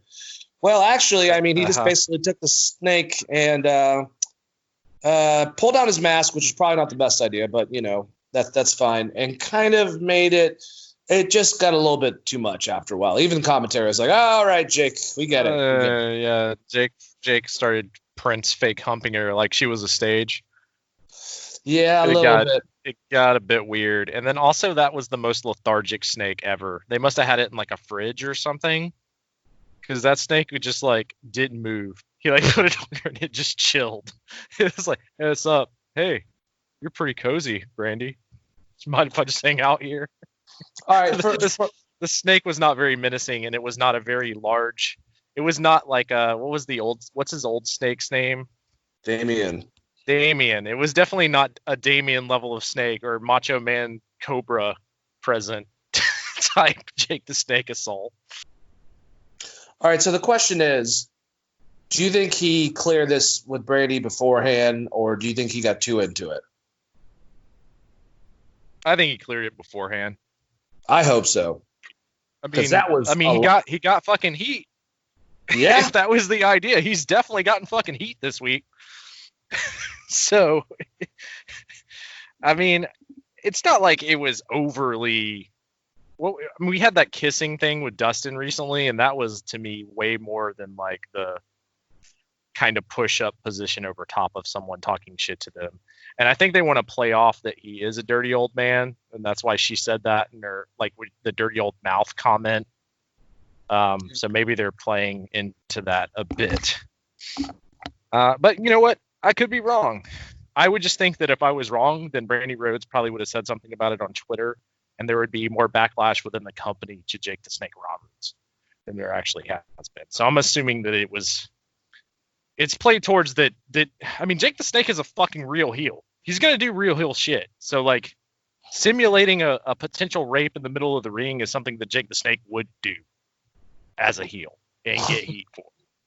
Now, do I think that's appropriate nowadays? Probably not. But that doesn't mean that, your 60-year-old Jake the Snake's like, I'm going to get some fucking heat. He did it.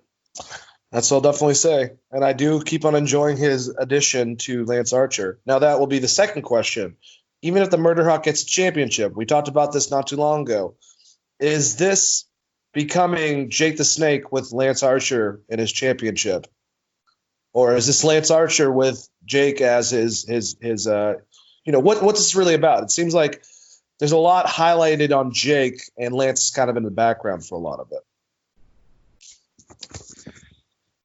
Well, I mean, there should be, though, because they're not going to have Lance cut promos. So the focus needs to be on Jake being the super heel and this being kind of his enforcer. He is the Kevin Sullivan. He is the evil mastermind behind the man that is Lance Archer.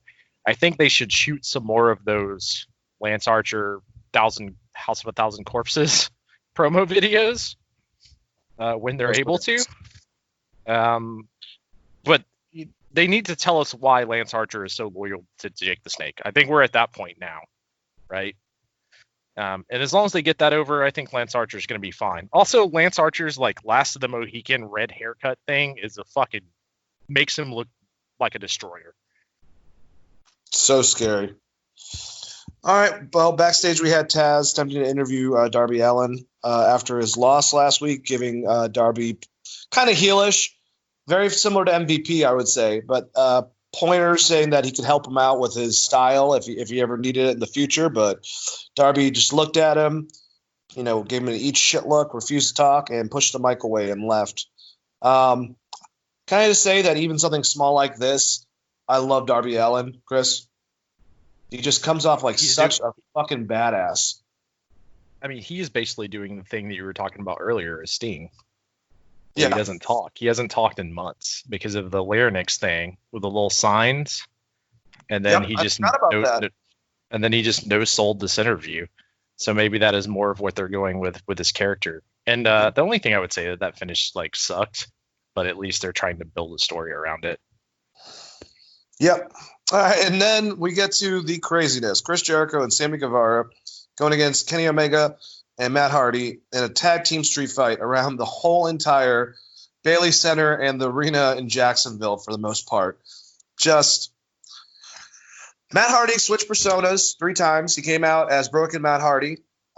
He then changed and was the original Matt Hardy. I don't know if that's supposed to be 2.0. I guess it would be 1.0 at that point. And then came out later on in an ice machine as Damascus.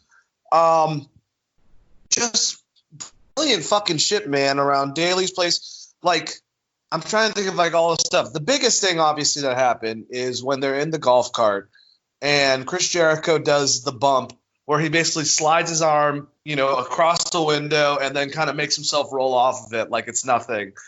The bump that Sammy Guevara took off the fucking golf cart was awesome. And this whole entire thing he took it like a ring post. Yeah, he hit the side of it, which was great. It made it look like he got ran over because he saw where the camera was and went to the opposite side of the golf cart and then just did a ring post bump off the fucking little post for the golf cart where the little thing goes over top of the golf cart, the shade area or the windshield area. So he just basically hit the A pillar of the golf cart and then took this crazy ass bump. It is incredible. Sammy Guevara is fucking incredible. He is. Absolutely. Every fucking week I'm just stylistically, this kid is ridiculous. Oh, well, and not only that, but personality-wise too. His charisma's for days. Another crazy thing. Kenny did a moonsault off a fucking scissor lift. Originally he was going to go up top of it to go do a table spot, but that was null and void because of the interaction with the rest of the inner circle. Because basically Kenny and Matt were fighting everyone.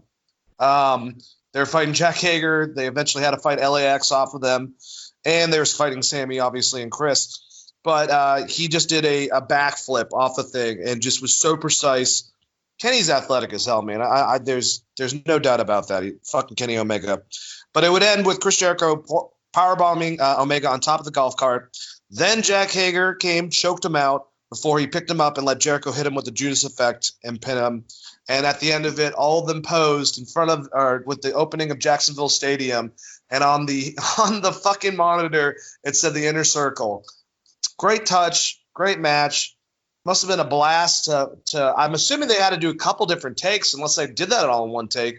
And if they did, well, Jericho to the production. Jericho, so probably one take.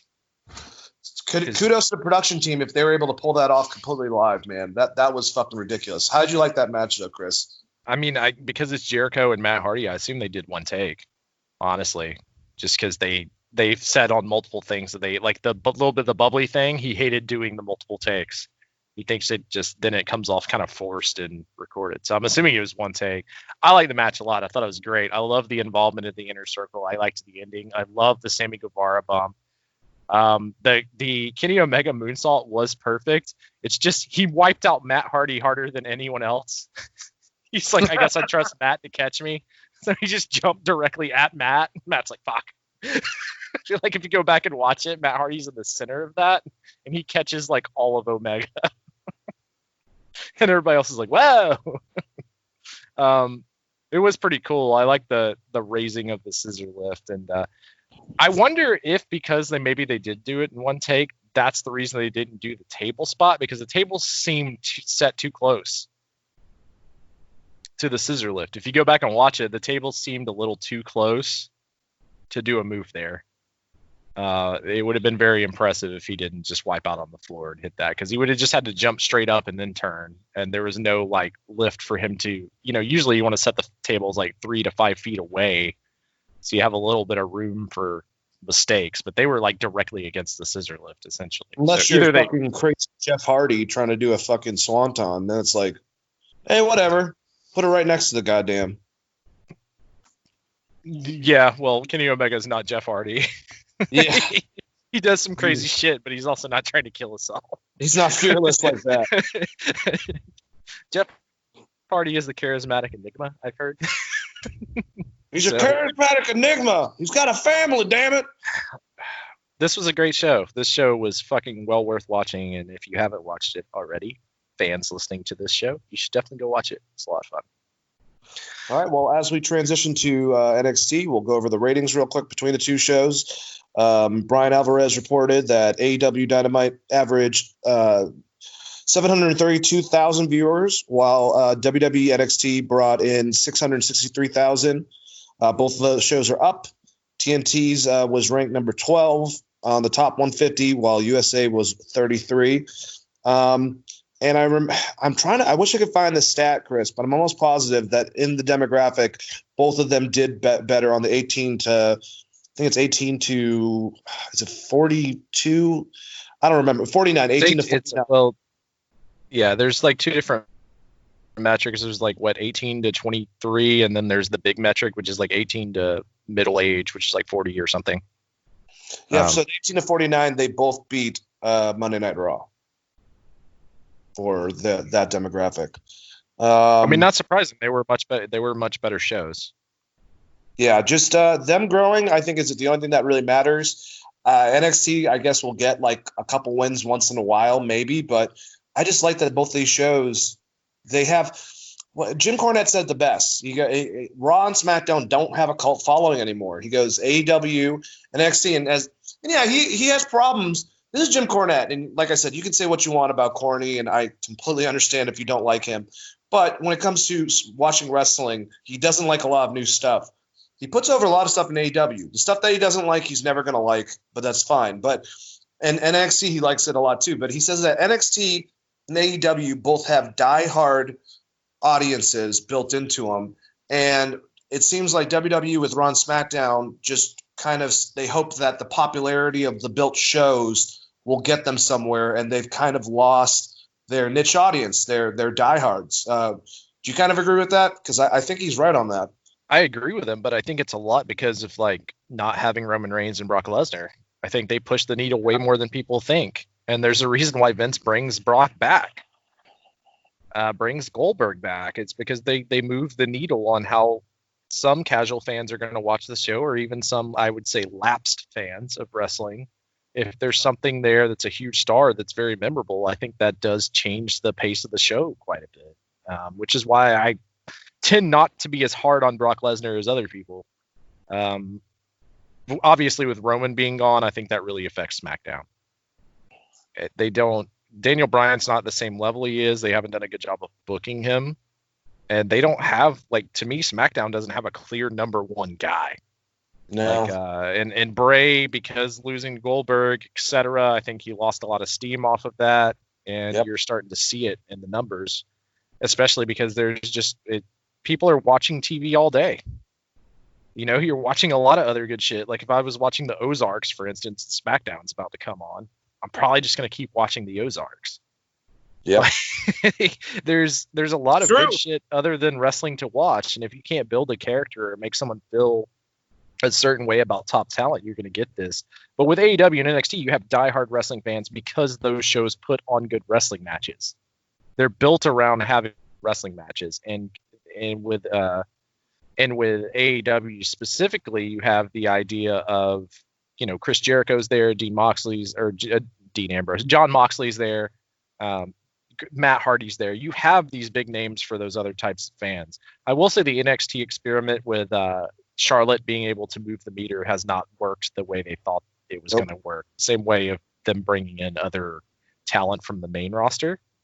But then the main roster's ratings are down right now as well. So who the hell knows? It's a toss-up. And like I said, I would almost prefer if you could get a combined rating from the DVR score or the Hulu. Like, there's nothing out there right there that really points to if people are still watching the shows. Because I still feel like people are watching the shows. Maybe they're just watching it differently because they're working from home or they're doing, you know, like, I don't necessarily want to watch wrestling for 3 hours right before bed. But if I can wake up the next day, and this is kind of how I watch, you know, Raw. If I can wake up the next day and maybe split it out over time through a recorded process or whatever, that's how I tend to watch Raw.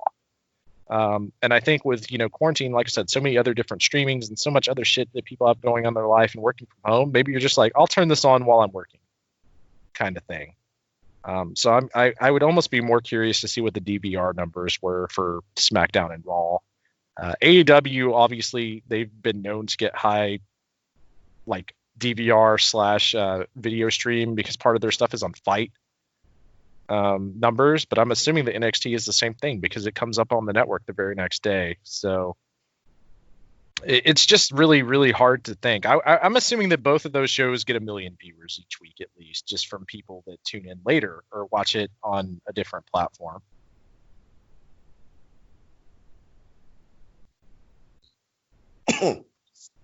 All right. Sorry, guys. Hold on one second. That's cool. I will say, while you're coughing, I'll say it's not a good look to go from 2.3 million to 1.6 million if you're WWE and have the lowest ratings you've kind of ever had. It's not. It's terrible. That points out something about your show that's not connecting. It's not necessarily must-see TV anymore. Ugh. Yep. All right. Well, you know, continuing our Wednesday must-see TV journey, we go over to NXT. I think AEW had the better of the two. I don't think that's kind of a stretch at all. But I really liked NXT as well. I think that, you know, even if one outperforms the other, they're still both fun shows to watch. I just need to learn how to stop watching both of them at the same time because I end up having to rewatch, like, you know, again. So if I could just say screw it, if I'll get spoiled with certain things the next day, that's fine. But just put it off to Thursday night for like one of them. Just pick one on Wednesday to watch live. It'd probably make a lot more sense because I can't stay up to watch both of them in the same night. So with cable, I watch generally most times. The last couple of weeks, I watched AEW first, but I have like TNT West, so I can watch NXT on the USA, and then there's like an hour delay, and then I can watch the run of AEW afterwards. So that's generally how I watch because there's like an hour delay between them, and then I'll watch it, and usually it's finished by like 11, 12 o'clock or whatever.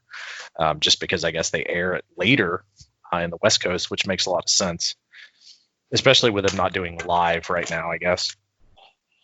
That makes sense. I don't know, man. It's just like, it's become, I'm missing out on the wrestling when it's like that. You know, I'm just getting the spectacle, but I literally have to stop watching one of them in order to watch the other. So I think next week I'm going to change it up because if I have to fucking watch both shows anyways again, or even if I have to like watch certain matches, it's kind of counterproductive, you know.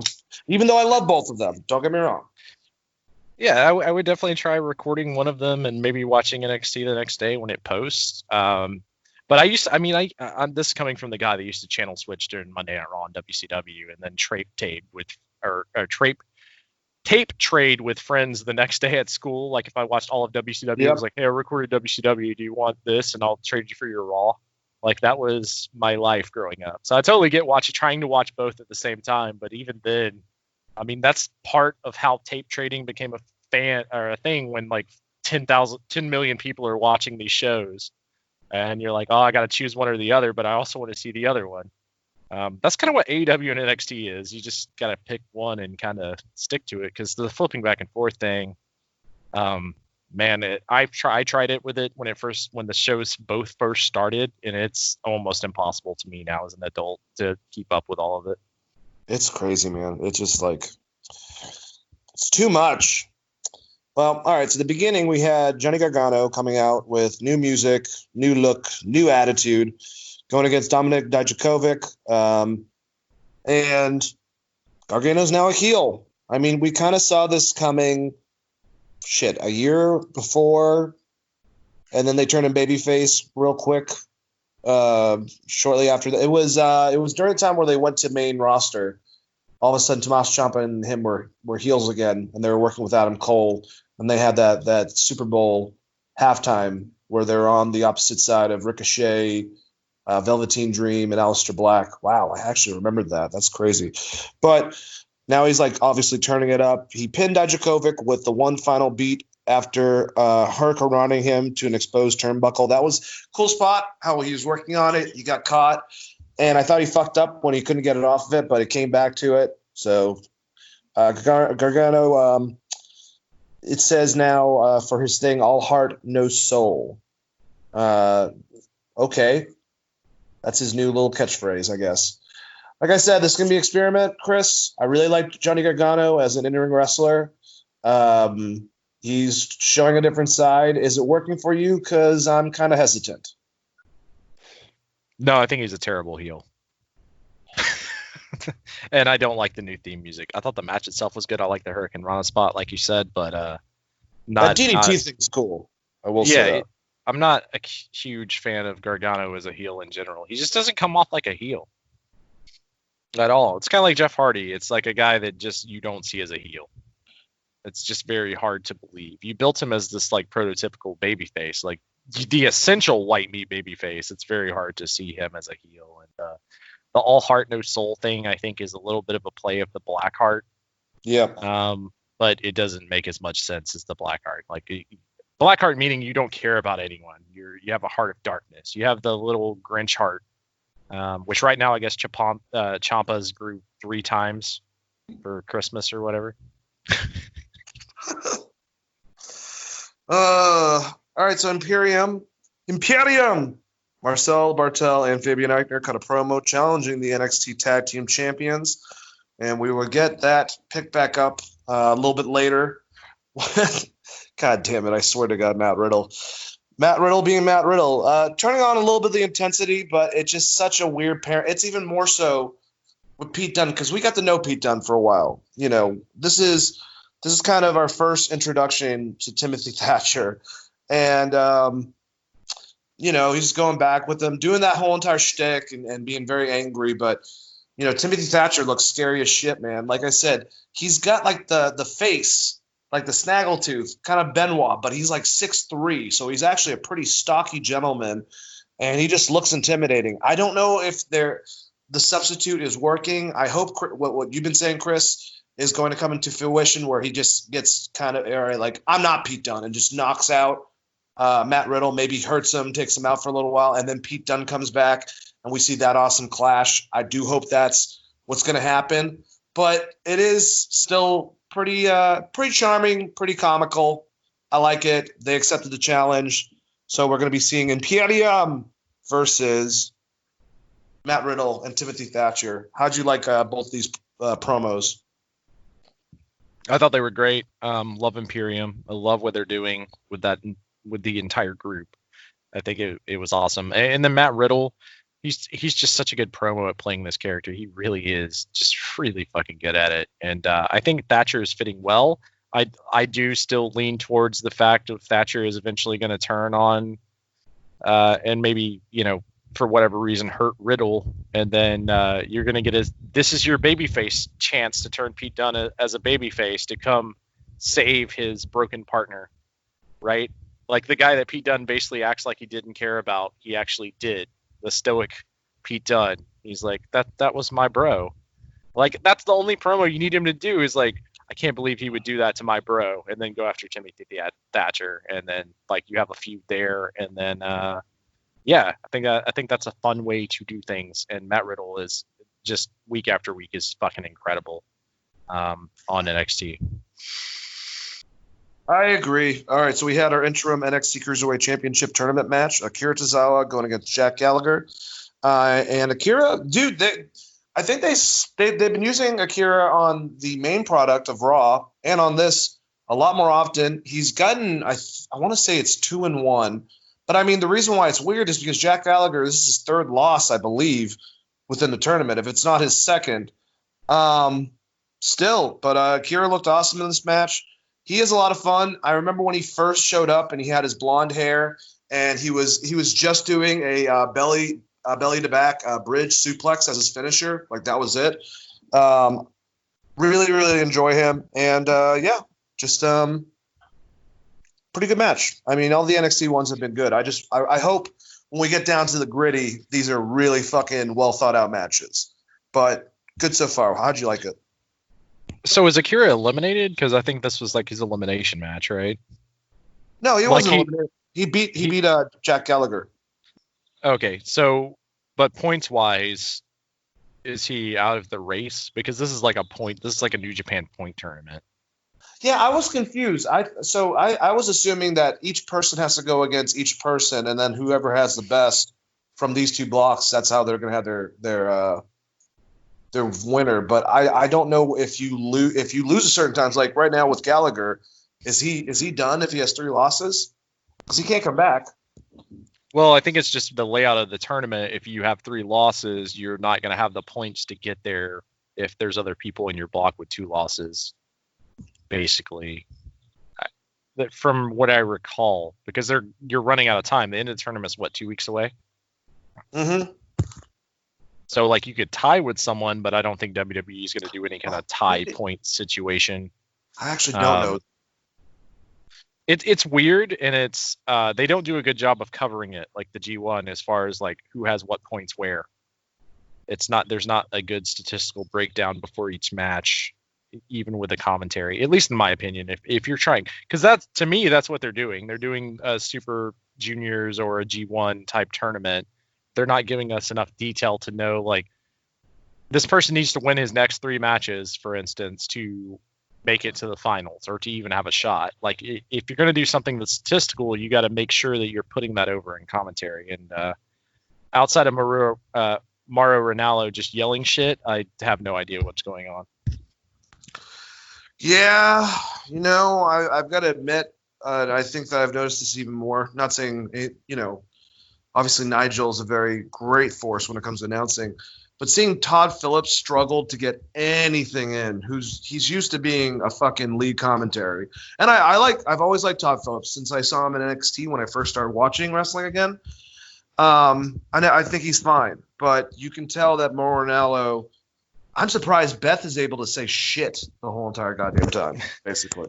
Todd Phillips is by far the best, like, straight announcer they have. Like, as far as a play-by-play guy, at least in my opinion. But yeah, Mauro just takes over the show, and I didn't really like him, and this has nothing to do, like, it sucks that he was bullied and that people are assholes in the wrestling industry or whatever with the JBL situation and a bunch of other things that have happened to Mauro. That sucks. I just don't like him as an announcer.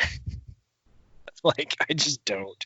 It's just too much yelling. It's just constantly yelling at me. And it's not like when Jim Ross is like, man's got a family, damn it, like a one-off. It's just the entire match. Not everything in the entire match is that exciting, bro.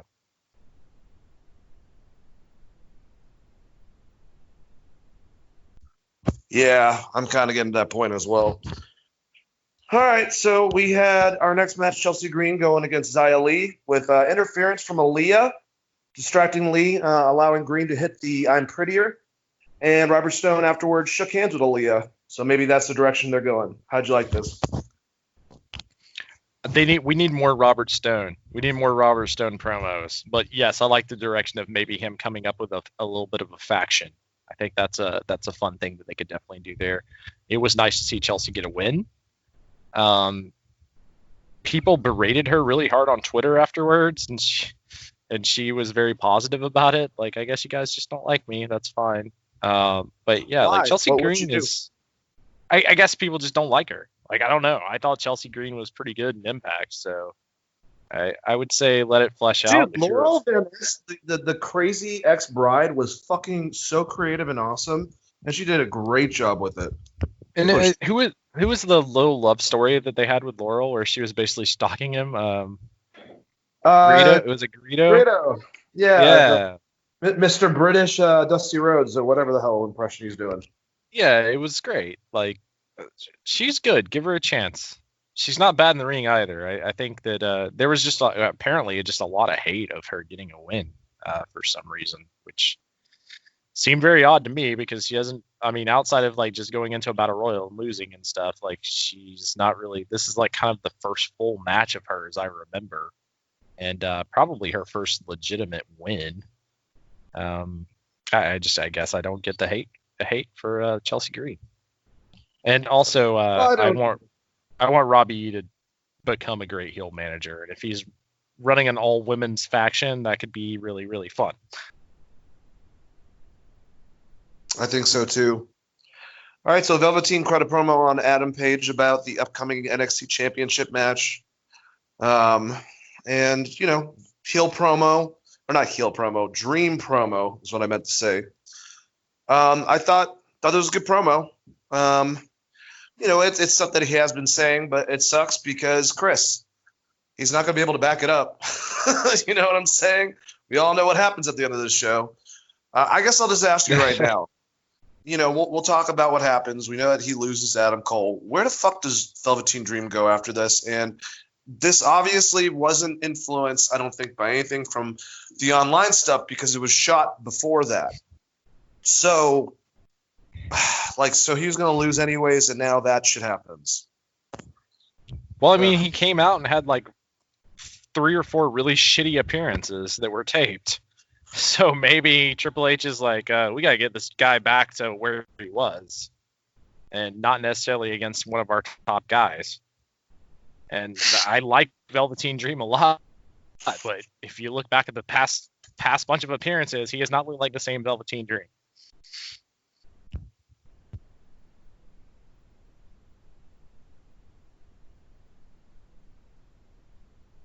But I'm not sure if that makes sense or not. But yeah, like to me, maybe that's what it is they're just dialing him back to set up something going forward. What do you think? I think you're right. Yeah, makes sense. Just really bad timing and a lot of bad other stuff. Oh, man. I swear to God, I think I pulled my shoulder again. I hate getting old, Chris. Why do we have to get old? I don't know, man. I had a friend that reposted something 8 years ago where I was like, we should go skateboarding. He's like, you still want to go skateboarding? It was like 8 years later. And I was like, no, I think that time in my life has passed. Too old for that shit. And I was never good at it to begin with. So definitely not. Yes, I think we're just both getting old. You weren't good at it? The first time I was on a skateboard was the last time I was on a skateboard because I didn't last long on it. I fucking just was on my ass all of a sudden. I'm like, what happened? And then I realized at that point, skateboarding was not for me. I just liked cruising and doing manuals. That was pretty much my foray into skateboarding. Yeah, no kidding. All right, so how did you like this? Because I was very impressed, but I think I agree with a lot of people that stuff like this without a live audience, at least as good as a presentation as you could have for a new entrance, a new wrestler, the pop that they would have received. I mean, this was praised by Mick Foley, by a lot of people online, and I thought that Karrion Kross and Scarlett Bordeaux, now I guess it's Scarlett, made a very dramatic entrance. Just everything well timed out. Her coming out first, him, kind of going in front of her shadow, and then her singing the lyrics to the song. And it's this very ominous, weird song. I'd love to find out if she actually is the one singing it. That would be awesome if that's true. But just her lip syncing it, and then they get in the ring, and it gets much more intense and heavy, kind of fiendish, I will say, almost like the new stuff that for the Fiend. But just with Killer Cross and that scary look upon his face, and that monster, energy that he has. Now, I can say that I kind of agree with Jim Cornette because this match wasn't. I mean, it wasn't a complete squash, but Jim said that he doesn't like it when heels kind of tower over the person they just hurt, and they just kind of don't do anything and just make facial expressions. They especially on like a first type of thing, should just want to destroy the person and get it over with.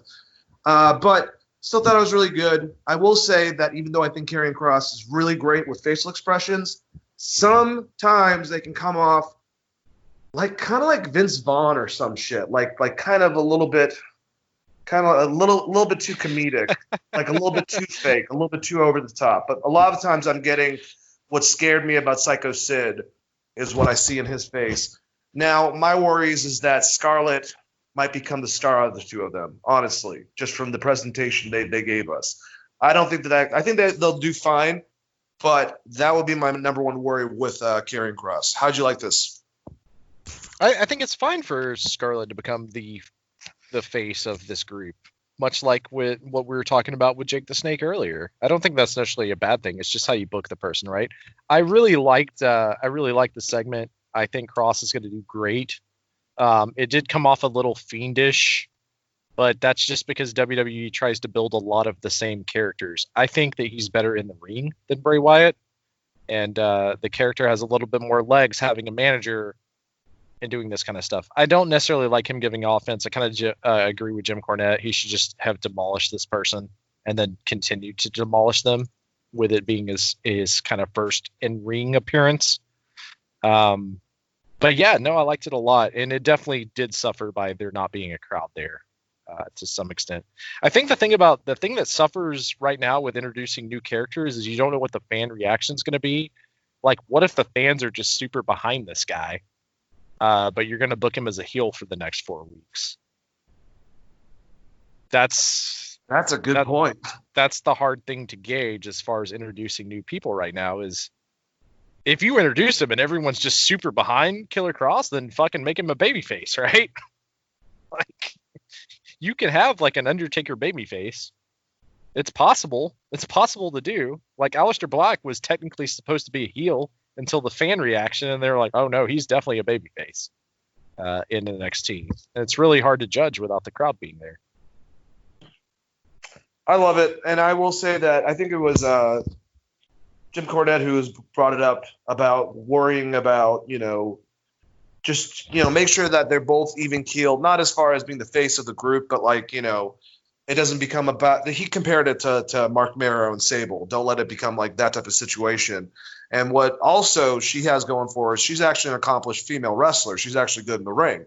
So she can actually branch off and do her own thing from there.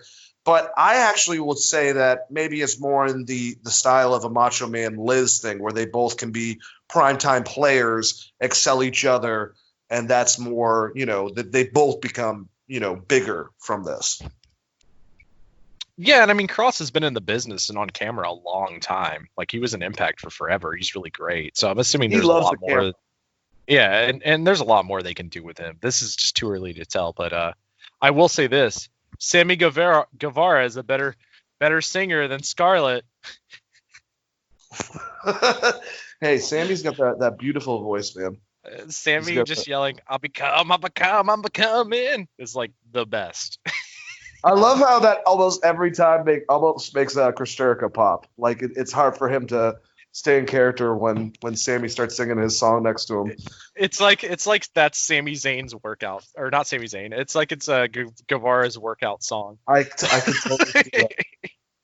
He's like really. It seems like he's legitimately into their theme song, which always makes Chris Jericho basically pop, like you said.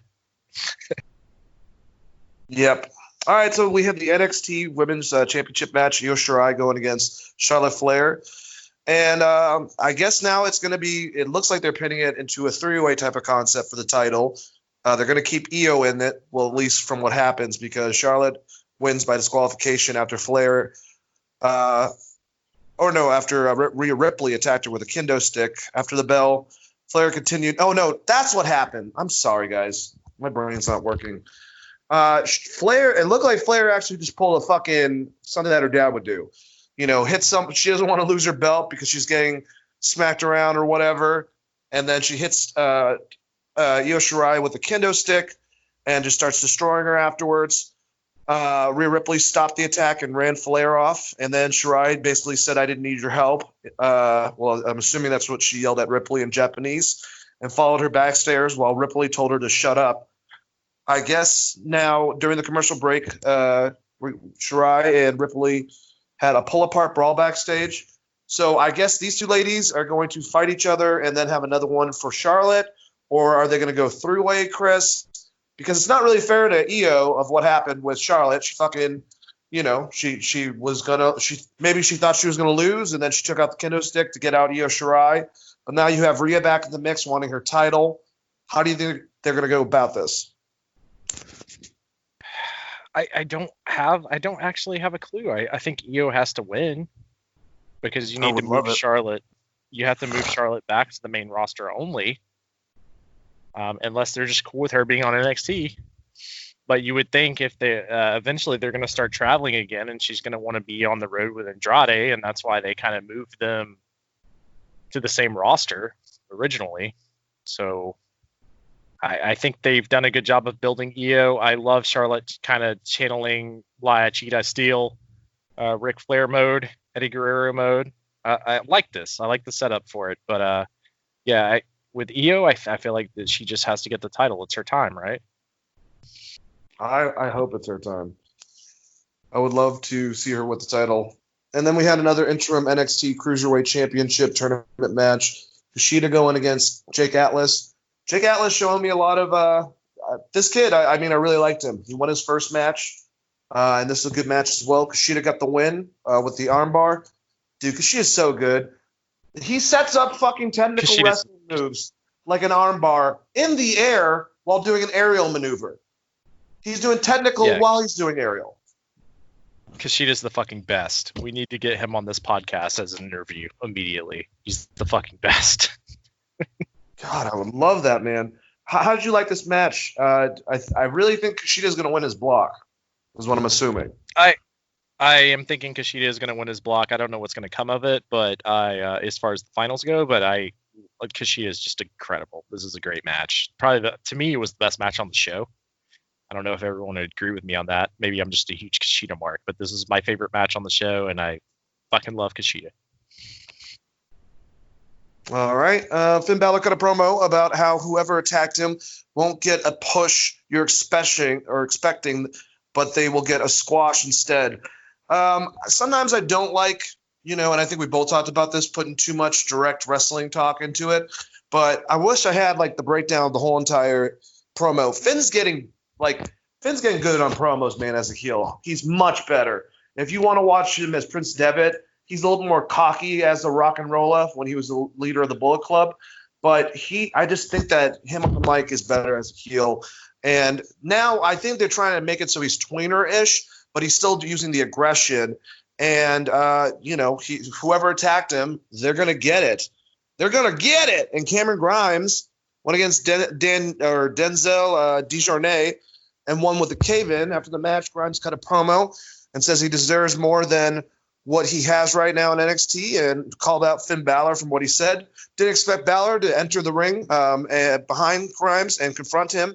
Grimes tried to back out of the situation, but Balor attacked him with a double foot stomp and a sling blade. Balor cut a promo about how he'll find and get revenge on his attacker, and then it was announced that Finn Balor will be going against Cameron Grimes next week. Should be a damn good match. They both have a similarity of liking to stomp on people, Chris. That should be a good match. Who the fuck's the attacker? I have no idea. That is a very good question. I will say I'm very surprised that a wrestler named Dejournay doesn't have some kind of French gimmick coming out with a baguette or something. All joking aside, Bonjour, I like. bonjour, bonjour, bonjour, bonjour. I kind of wish that Finn didn't get attacked and he just kept watching videos of other wrestlers and calling them out, because I thought that was like the best. Where he's like, this guy looks pretty good. Maybe I'll fight him, like total Goku style. He's like, oh, you seem pretty strong. Who was the person in the limo? Was that Phantasma? Did we decide on that was attacking Luchas? I don't know. We don't know yet. So I'm assuming it's whoever was attacking El Hijo and a bunch of the other Luchas also attacking Finn. Probably. That would make sense, I guess, yeah. But I mean, I don't know who that is. Could Walter be here? I'd see. That's the thing, is like with the whole Visa thing, but then all of a sudden Rhea Ripley's back here, and she's on this episode. And then Finn's back, and this is live now, so he's back here. Like, I have no idea where anyone lives at this point anymore, Chris. And if we can be like, well, Walter can't come over here, well, then why is the rest of, I'm so confused. But the buildup would be Walter versus Riddle, with Imperium being tied into that, right? Well, I guess so, but he's supposed to. Before the UK NXT got stopped for their takeover, it was supposed to be Finn Balor against Walter for the UK belt, but they stopped that because they thought they couldn't travel. I'm so confused. I mean, if Walter kidnapped you, you would know it was Walter. Yes. You just wake up. What are you doing? Yes, pick your jaw back up off the floor. It's Pentagon. God, Pentagon's scary too, man. Maybe it is Pentagon. It's Dark Pentagon. He's left his AEW contract to kidnap Finn Balor. Give us the match we all deserve. I'm really just kind of confused on it. It's like, I don't know. It doesn't make. Is it maybe Dexter Lumis? Possibly, but he's fucking with. He looks like he's actually getting set up, if not for Adam Cole, against the Undisputed Era as a whole. It's confusing. I guess Dream, maybe, because now he's not going to have anything to do, that he lost to Adam Cole, but why would he attack Finn Balor? Yeah, or it could be just someone new.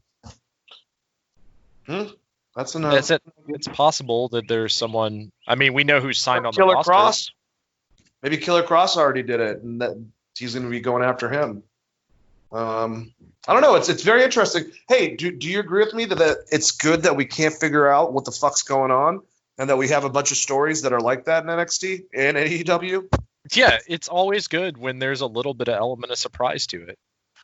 It's always good. Not good when it's just like, oh, we fucked you guys. Here's the twist. That main roster does. It's that there is a surprise. There could be a character looming in the wings that we're not aware of. Hopefully, it's the Cowboy James Storm. Just kidding. That'd be awesome. James Storm, but that'd be awesome. That would actually be cool. All right, NXT Championship match: Adam Cole, Velveteen Dream. So Bobby Fish and Roderick Strong tried to get involved in the match, but Dexter Lumis attacked them, took him out. However, Lumis didn't stop Strong from incapacitating the referee. Dream got a visual pinfall with the Purple Rainmaker, but Cole got a definitive pinfall with the ref watching after he hit the last shot. It was a good match, good back and forward stuff. I thought, Dream has been a bit sloppy lately. I think this is one of the better matches he's had since he's gotten back. I like Dexter's involvement. I find that really curious of what's going on with that. Like, why is he helping out Velveteen Dream? He comes off like he's a psychopath. Maybe we don't know, and there's like a level of like joy and happiness out of this motherfucker. I kind of hope not. I kind of hope so, because a crazy person that only wants to help the baby faces, super, like, if he goes full Super Mickey James and stalking someone, like that Netflix show where the guy, like, he's like, I'm only doing this because I love you. That could be really interesting. Yeah, that could be really interesting. That's something that hasn't been done in a while. I'm down. How do you feel with this match about Velveteen Dream losing? We kind of already talked about it before of what's going to happen with them, so we'll let NXT book that, because that's the beauty of this, is that they're kind of we can't figure out where they're going to go. But how'd you like this match? And Dexter Lumis, once again, Is he going after Adam Cole? This match was a better dream match, like you said. I think this is one of the better ones he's had since he came back. I don't like the name of the move, Purple Rainmaker. Just if you want to do a Prince thing, call it Computer Blue. Like, I think that would be good. Or have him do the 1906. Have him do the 1999 or something. I don't know. If you want to do a Prince thing, don't like channel it to Okada, because as soon as I hear Maker and Rain, I'm only thinking of Okada. But yeah, I thought the match was pretty good. I like the Dexter Lumis setup. I want him to kind of stalk Velveteen Dream as I mean, how weird do they want to make it? I think the weirder the better in this scenario.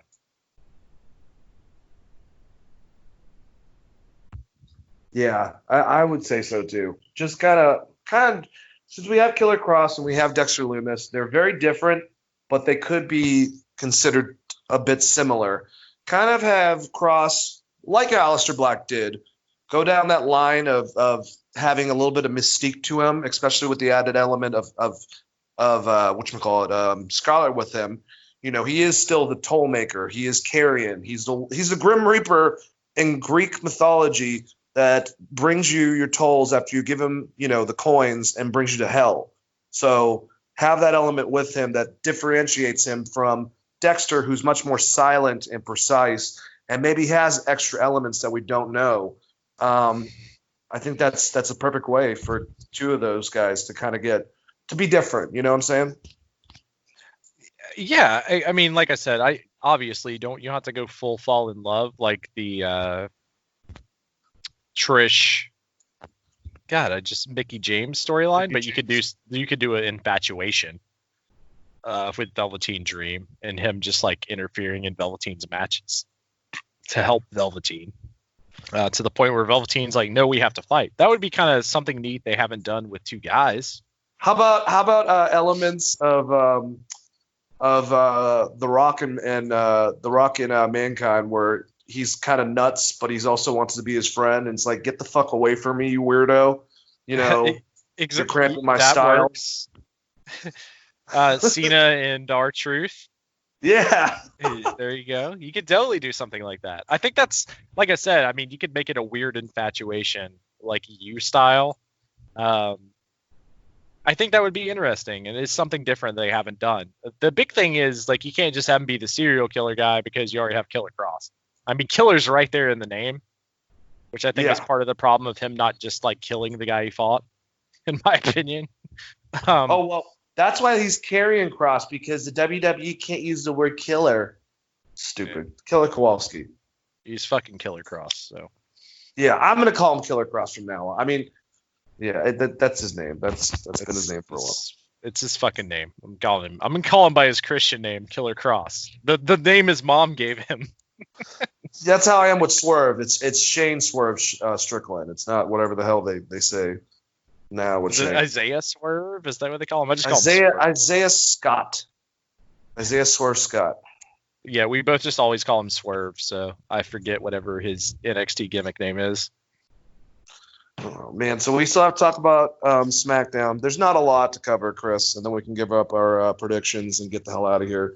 I think this first match that happened on SmackDown, they opened up with Sonya Deville and Mandy Rose. I thought Sonya was really good in this match. I thought she healed it up. I actually think they should have had this match possibly on the pay-per-view, because both ladies went out there. They beat the hell out of each other. It was a good match to incorporate and keep on going, since Sonya got the win with the roll-up after a running knee, after countering Mandy Rose's running knee, I should say. And I thought it was a good match. I really think that Sonya Deville, Matt Morgan compared her, and I don't remember her enough, but he said that her intensity reminds him of Victoria. I think Sonya's a good. I like her going as a heel, basically. And they're giving legs to the storyline, so we're not stopping with the Dolph, Sonya, Mandy, and Otis train anytime soon. Oh yeah! Does he mean Victoria, like from when she was in Impact? I'm assuming, Because he would have been there kind of at the same time. I guess so. I know who Victoria is, but I don't remember that much about her. She was. Yeah, I remember her being pretty good. But that's then again. She was fine. Not great, but okay. Matt Morgan's drunk is what I'm getting at. I like Sonya Deville a lot. I still don't know why they're feuding, because didn't her phone get hacked to send the thing? Like, I'm still baffled. Oh no, Sonya did it. She's the one who sent that text message out, Chris. Remember? And the hacker exposed them. Oh, okay. But doesn't that make the hacker a heel too? Because he basically just or a creep. Yeah. When you start hacking people's private messages, you get into that level of like a bunch of Xavier Woods videos getting released. Yeah. Well, what are you gonna do? Next, we got Miz and Morrison, the Forgotten Sons, Lucha House Party, and the New Day in a wonderful tag team match. No, that's right. It was Miz and Morrison, Forgotten Sons, going against Lucha House Party and the New Day. And the bad guys won. Miz pinned Lince Dorado after Skull Crushing finale. I don't remember anything that happened, and this was Friday, so that's not good. But this sets up, I guess, the match for tonight. I don't remember, and I don't care. Who's the other member of House Party? It's not Sin Cara, because he's fine. It's Kalisto, but I think he got injured a while ago. So it's just one guy in Lucha House Party? Well, it's Gran Metalik and Lince Dorado, and Kalisto used to be a part of it, but then I think he fucked up something doing 205 Live. I don't know. Maybe Gran Metalik is actually the leader of the luchadors that are attacking people, and we just never saw it coming. And look, I like Lince and Gran Metalik. What I'm getting at is they don't even tell us who's in Lucha House Party. They just say Lucha House Party. Oh yeah, that's a good point. One of them's injured and Sin Cara got fired. So who the hell is in Lucha House Party? Is it just any lucha that shows up to the show? Lucha. Yep. You know who should be in Lucha House Party? Fucking Prince Puma. She's there you go. You're welcome, WWE. You're welcome, WWE. All right, so we had Renee Young interviewing Jeff Hardy. I almost said Matt Hardy. In the ring. Sheamus interrupted. Yes. He interrupted and tried to enter the ring to attack, but Hardy took him out with a twist of fate and a swanton bomb. It's good stuff because I like that Jeff just was not going to let him just even really get that far in the ring. Basically, he just went after him, and a couple finishing moves, and you have Sheamus laid out. I knew that something like this is going to happen. They should have a pretty good back and forth, I would say, with Sheamus probably end up getting the better of him since we're pretty sure that Jeff is on his way out of here. So, I'm sure that the last match, I'm sure that Sheamus will just beat him in 3 seconds. But still, good stuff so far. What'd you think? How is there a world where you have a Money in the Bank match and Jeff Hardy's not involved but is an active wrestler? Chris, do we really need him to do it? Come on. I mean, we don't need him to do it, but if he's on your fucking roster, if you let him do it, it's like, so how do you guys think I could try to get off the seat, the top of the building through a table? Well, Jeff, why would you put someone through a table off the top of it? No, I'm just saying I could probably do it. I think that's exactly. I mean, look, man, I could just get up there on my dirt bike, do some donuts, then jump off. Just live life, damn it. Hey, can we put a dirt bike ramp going up the side of Titan Tower? That'd be dope. We can get one of those. Shit. I agree with you. I mean, I think the end game is Sheamus is going to beat Jeff Hardy, and maybe Jeff Hardy's only willing to work with certain people right now because it is kind of weirdly thrown together of him and Sheamus, right? Yeah. The other thing is they could keep Jeff Hardy if they decided to push him the right way. I think Jeff likes the WWE. He definitely likes having that fan base. And maybe there is a little bit of a worry if Jeff Hardy goes to to AEW, he would probably instantly be the biggest star that they had. He would definitely be one of them. That's for sure. It would be him and Jericho. I mean, I think he's more over than Moxley. Yep. There's a natural charisma that brings attention to Jeff Hardy that is something that you can't teach or have. It's just Jeff Hardy. And it's not just because he jumps off shit. There's just something about that dumbass from Cameron, North Carolina that people love. They love him. How about him or Mysterio? Who do people love more? Babyface wise. I mean, depending on what time period, probably Jeff Hardy, but right now, probably Mysterio. It's a good answer. It's a damn good answer. All right, so the progression of the Bray Wyatt, Braun Strowman championship match for the Universal Belt keeps on going. This segment, maybe I'm by myself, but I think the way that Braun handled it, I was like, okay, because I thought they were just going to go in one direction because they always have Bray comes out there, he says a bunch of weird shit, babyface either like attacks him and then, Bray gets the better of him, or they're just scared and they look there. And then Braun didn't really have that. He basically was like, I'm not falling for your shit. I don't care about your mask. I'm going to beat you at Money in the Bank, and smile it at him. And basically, what the hell is Brace saying? I don't know. He said it right back to him. Fear, sleep. What is it? He has it on his gloves. No, it's the one that's like, come back and see you real soon. That whole thing that he does at the end of the show. He did that back to him, and I thought it was actually it was different. It progressed the story more. I like where they're going. I mean, I don't know what the fuck's gonna happen tonight because it would make sense for Braun to win since he just got the fucking title. But Braun kind of is their big show because he was forced into it right now.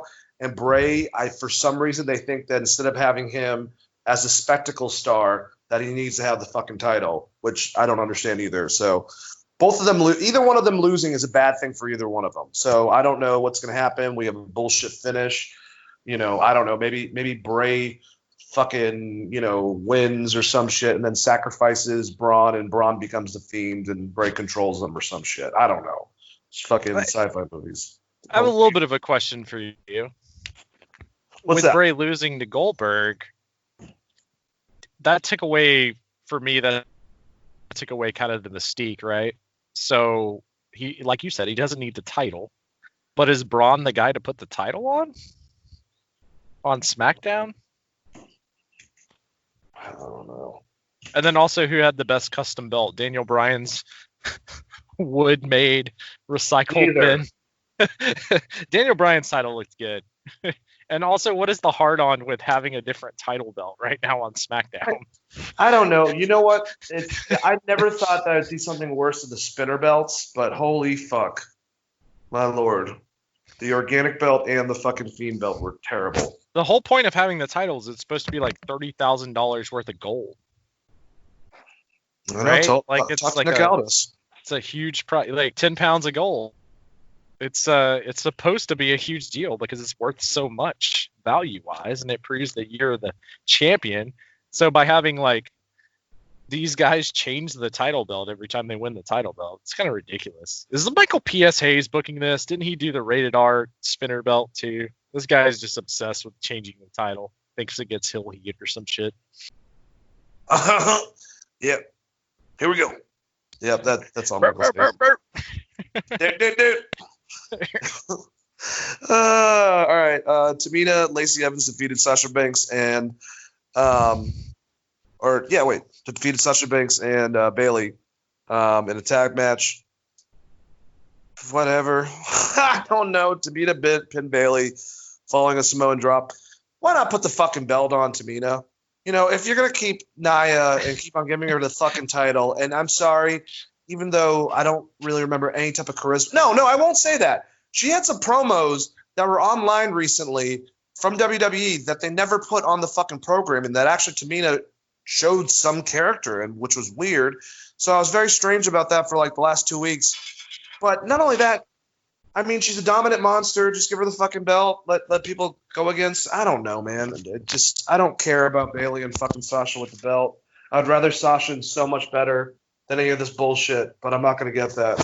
What do you think, Chris? I mean, So, I mean, Tamina's cursed. One, because Jimmy Snuka never held the title, and two, because she's Jimmy Snuka's daughter, and all that shit just recently surfaced again. ow. Okay. So, are you all right? What happened? I tripped on some metal, but it's all right. Not heavy metal. Oh, damn. Listen to Nevermore over there. Just getting too metal for your own good. Too metal. All right.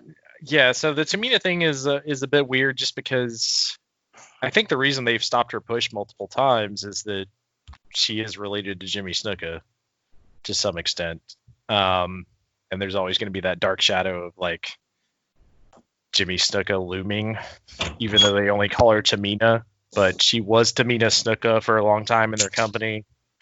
And then the other thing is like she doesn't have great matches, but part of it is because they didn't use her. They won't use her for like years in between.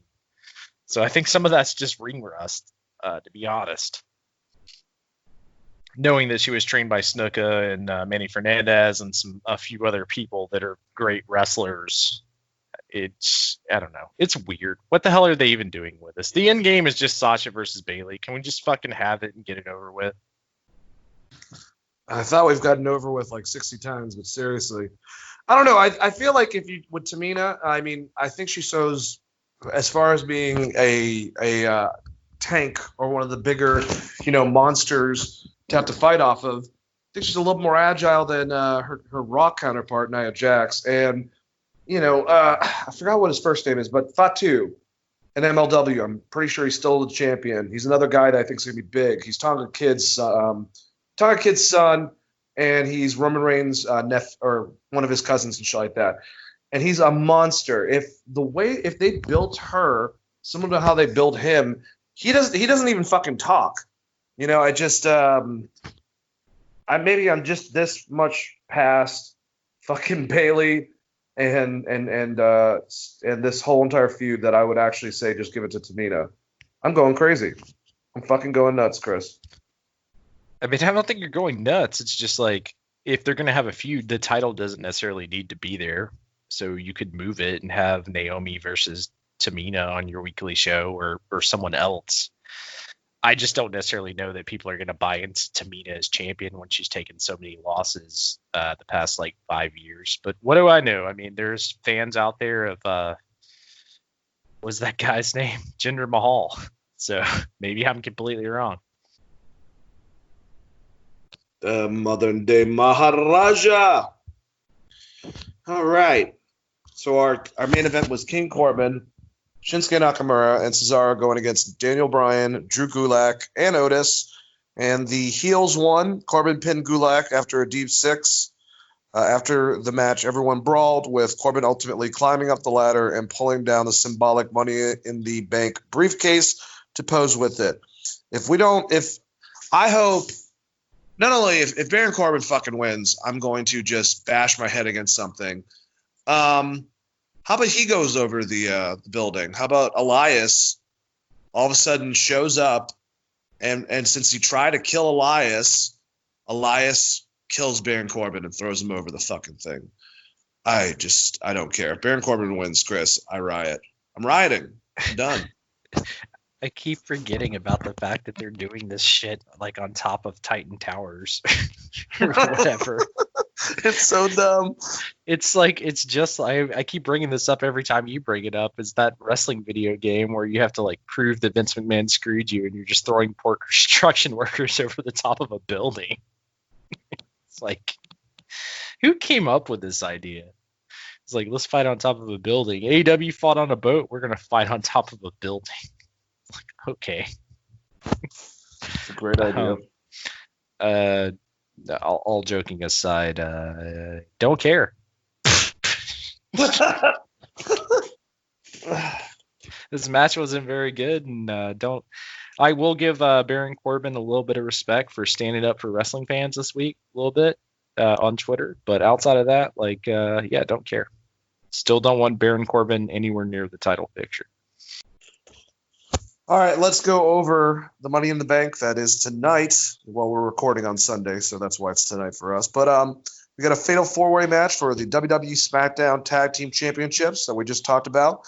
The New Day, Big E and Kofi Kingston going against The Miz and John Morrison against the Forgotten Sons, Steve Cutler and Wesley Blake, and Lucha House Party in a four-way match. I don't know if that means, Chris, they're going to be tagging each other in, or if this is going to be tornado rules where there's no disqualification.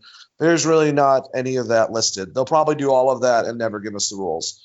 I feel like. Well, to be fair, they probably don't know what they're doing either as performers. They're just like, you guys are in a four-way match, and they're like, wait, against each other, or like tornado, or a tag, or what? And Vince is like, yeah, you're in a four-way match. Just do great. That's gonna be awesome. It's gonna be the tits. All right, but yeah, it within this. I guess my pick is going to be the New Day retaining. I don't know why we would take it off of them. I guess maybe to get another bump on their card. But if anyone else wins, man, Lucha House Party is the last team.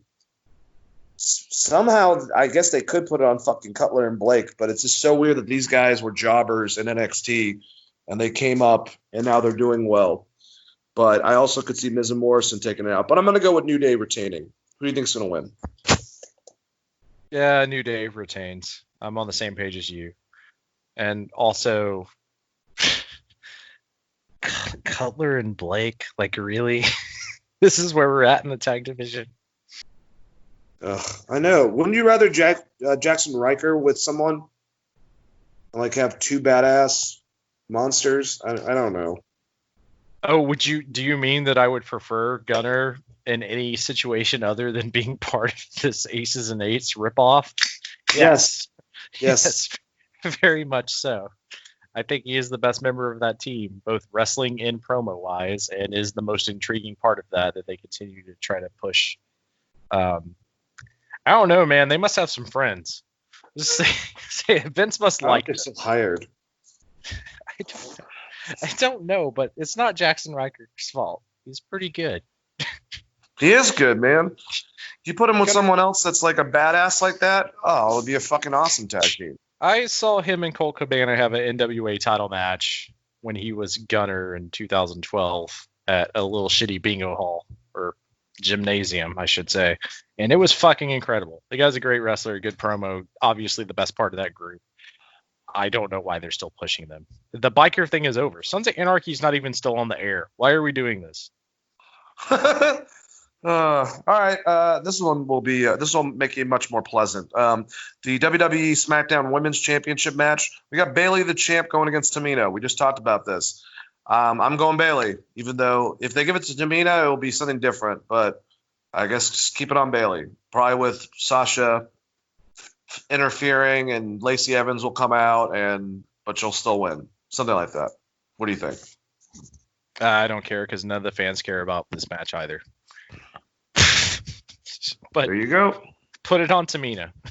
I'm with you. Like, you know what? Fuck it. Put it on Tamina. Have them have their feud away from the title belt. Like, have Naomi versus Tamina and give us a storyline that's we haven't seen for 4 years that you never pay off. I'd be down for that. Be down for anything right now. And Enema. WWE Universal Championship match. Braun Strowman, the champ, going against Bray Wyatt. You know what? I said it earlier as a joke, but what's going to happen is somehow Bray's going to do some crazy voodoo shit, and he's going to beat Braun Strowman, get the title back, put the little fucking whatever mask on him, and the next time we see Braun, Bray is going to be escorting the new Fiend down to the ring as his own monster. I don't care. I really don't care. I hope he gets hit with a shrink ray and then has to fight the puppets. And they just do the video thing they did with John Cena. It's like, this is Braun Strowman versus a hand puppet. All right, I'm going to pick Braun Strowman somehow. Who do you got in this match? Bray Wyatt. This match. I don't want it, but I just assume that Bray's just going to... I think your storyline's right. He's somehow going to convince Braun to be an enforcer. Something about Braun dressing like Bray with a cardigan and shit would be really hilarious, though. So maybe we'll at least get some entertainment value out of it on the Playhouse.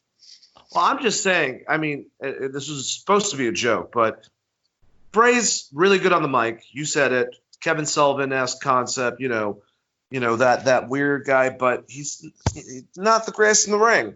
So Braun's not the greatest in the ring, but he's at least a fucking monster. And I would say,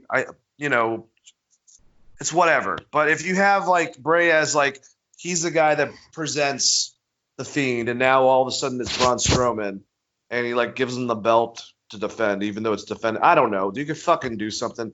I've got nothing, man. I got nothing. Do you want my workaround for? You want my workaround for this? Sure. Give me a reach around. All right. Bray Wyatt wrestles as Bray Wyatt and not as the Fiend. He loses the title. Then the Fiend beats up Braun, and Braun is his champion. And then you still do the cult gimmick, and anytime Braun gets in trouble, you have Bray Wyatt, the Fiend, I should say, show up. So that they're almost a puppet master to the point where you can even make make Braun a puppet inside of the funhouse, where he's like got strings attached to him. If you want to do something fun, there you go, WWE. I love that idea. I really love that idea. The Fiend takes over. He can't stop him. Yep. And Braun's your champion. Braun's still your champion. Braun's got the title. He beat Bray, but he does not beat the Fiend. And then he just becomes one of the puppets inside of the funhouse, essentially, to do all of the dirty work of Bray. So much more creative than what they're going to let Bray do. Yeah, Bray's just going to win, and then it's not going to matter. Hey, baby, you know what I'm saying? With them Fireflies. All right, WWE Championship match. We have Drew McIntyre, the champ, beating Seth Rollins, I believe. Do you have another? Could Seth win this? That would be so fucking stupid if that happens. No, Seth's going to get his head kicked off. And I think maybe, as we talked about earlier, Kevin has to get involved to maybe save Drew to some extent, because he still hates Seth. I would really love that if he comes out, helps him out, ends up fucking over Seth a bit, like I said, and then, when it's down to him and Drew in the ring, he just gives him a stunner and just Austin it up, man.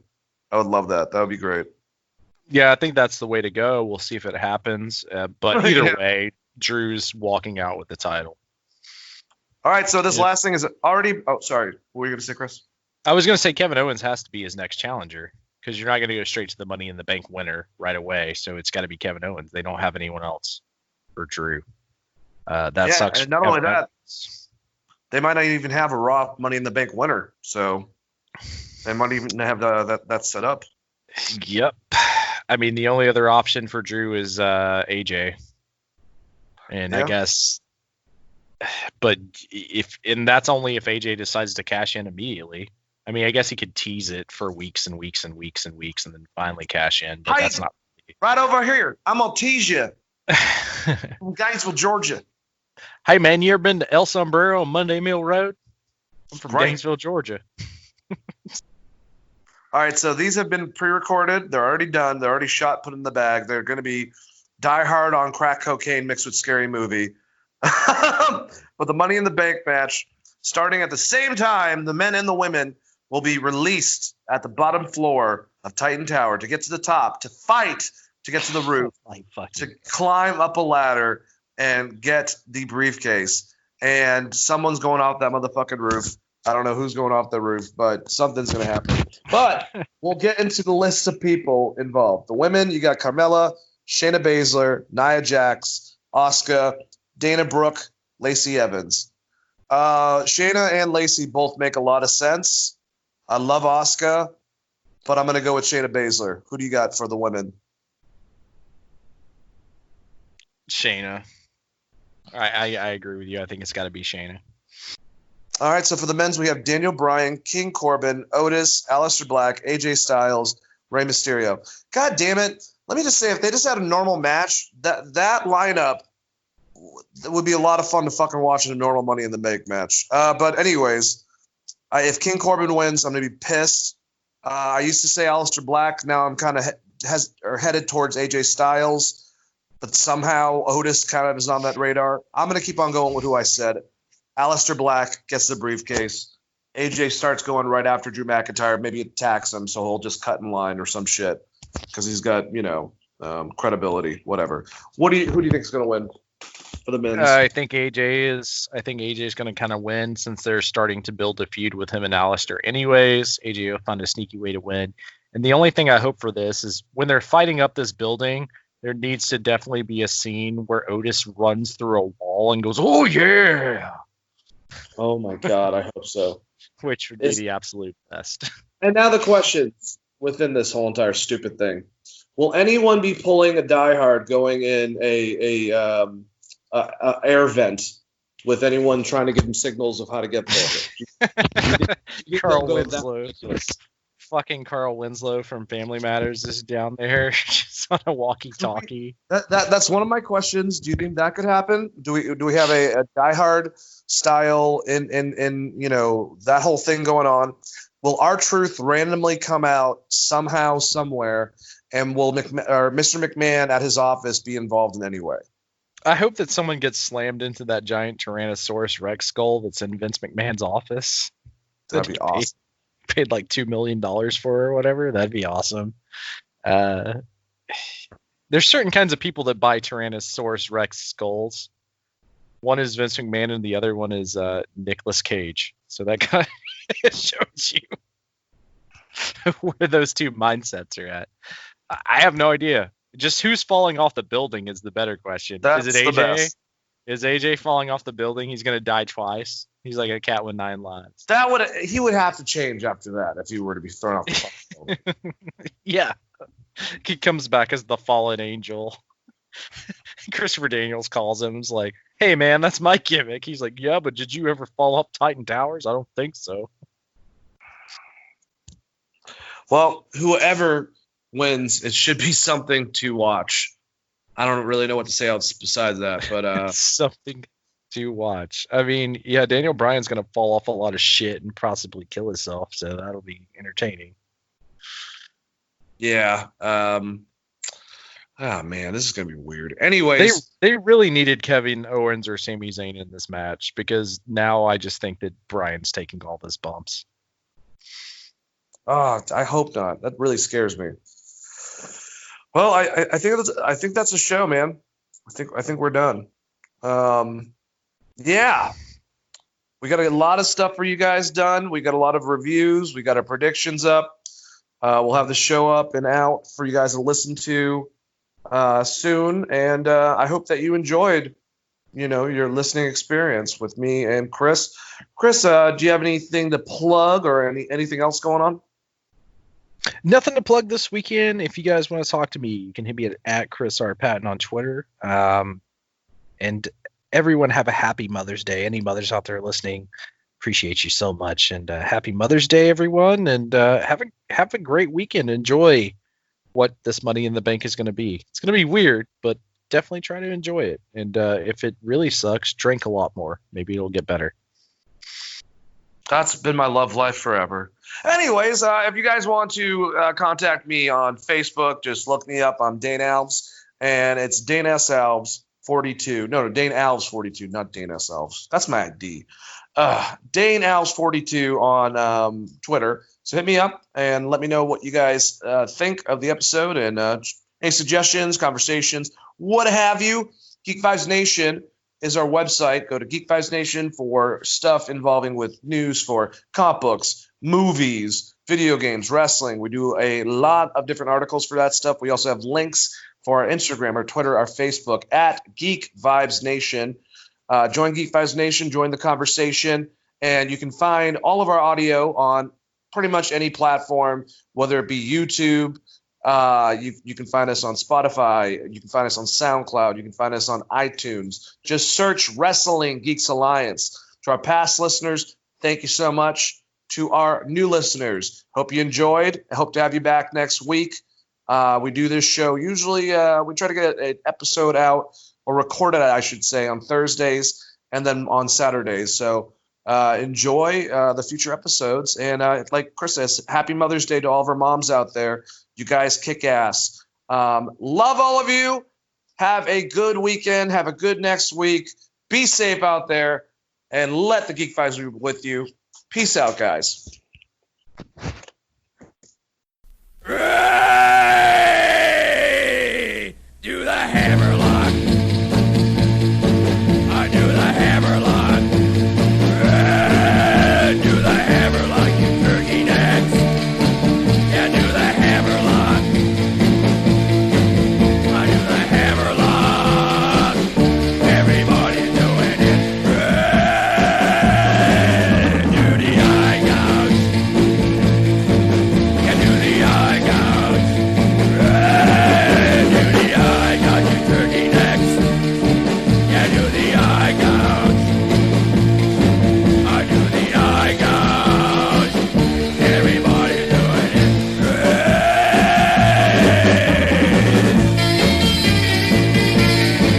Okay, you turkey nuts, gather around. Let me show you how to do the crusher. And if you don't learn it now, I'm gonna get you in the ring. Okay, you take your fist, then put it on your waist. And if you don't, you're gonna be a disgrace. Because you squeeze your partner's head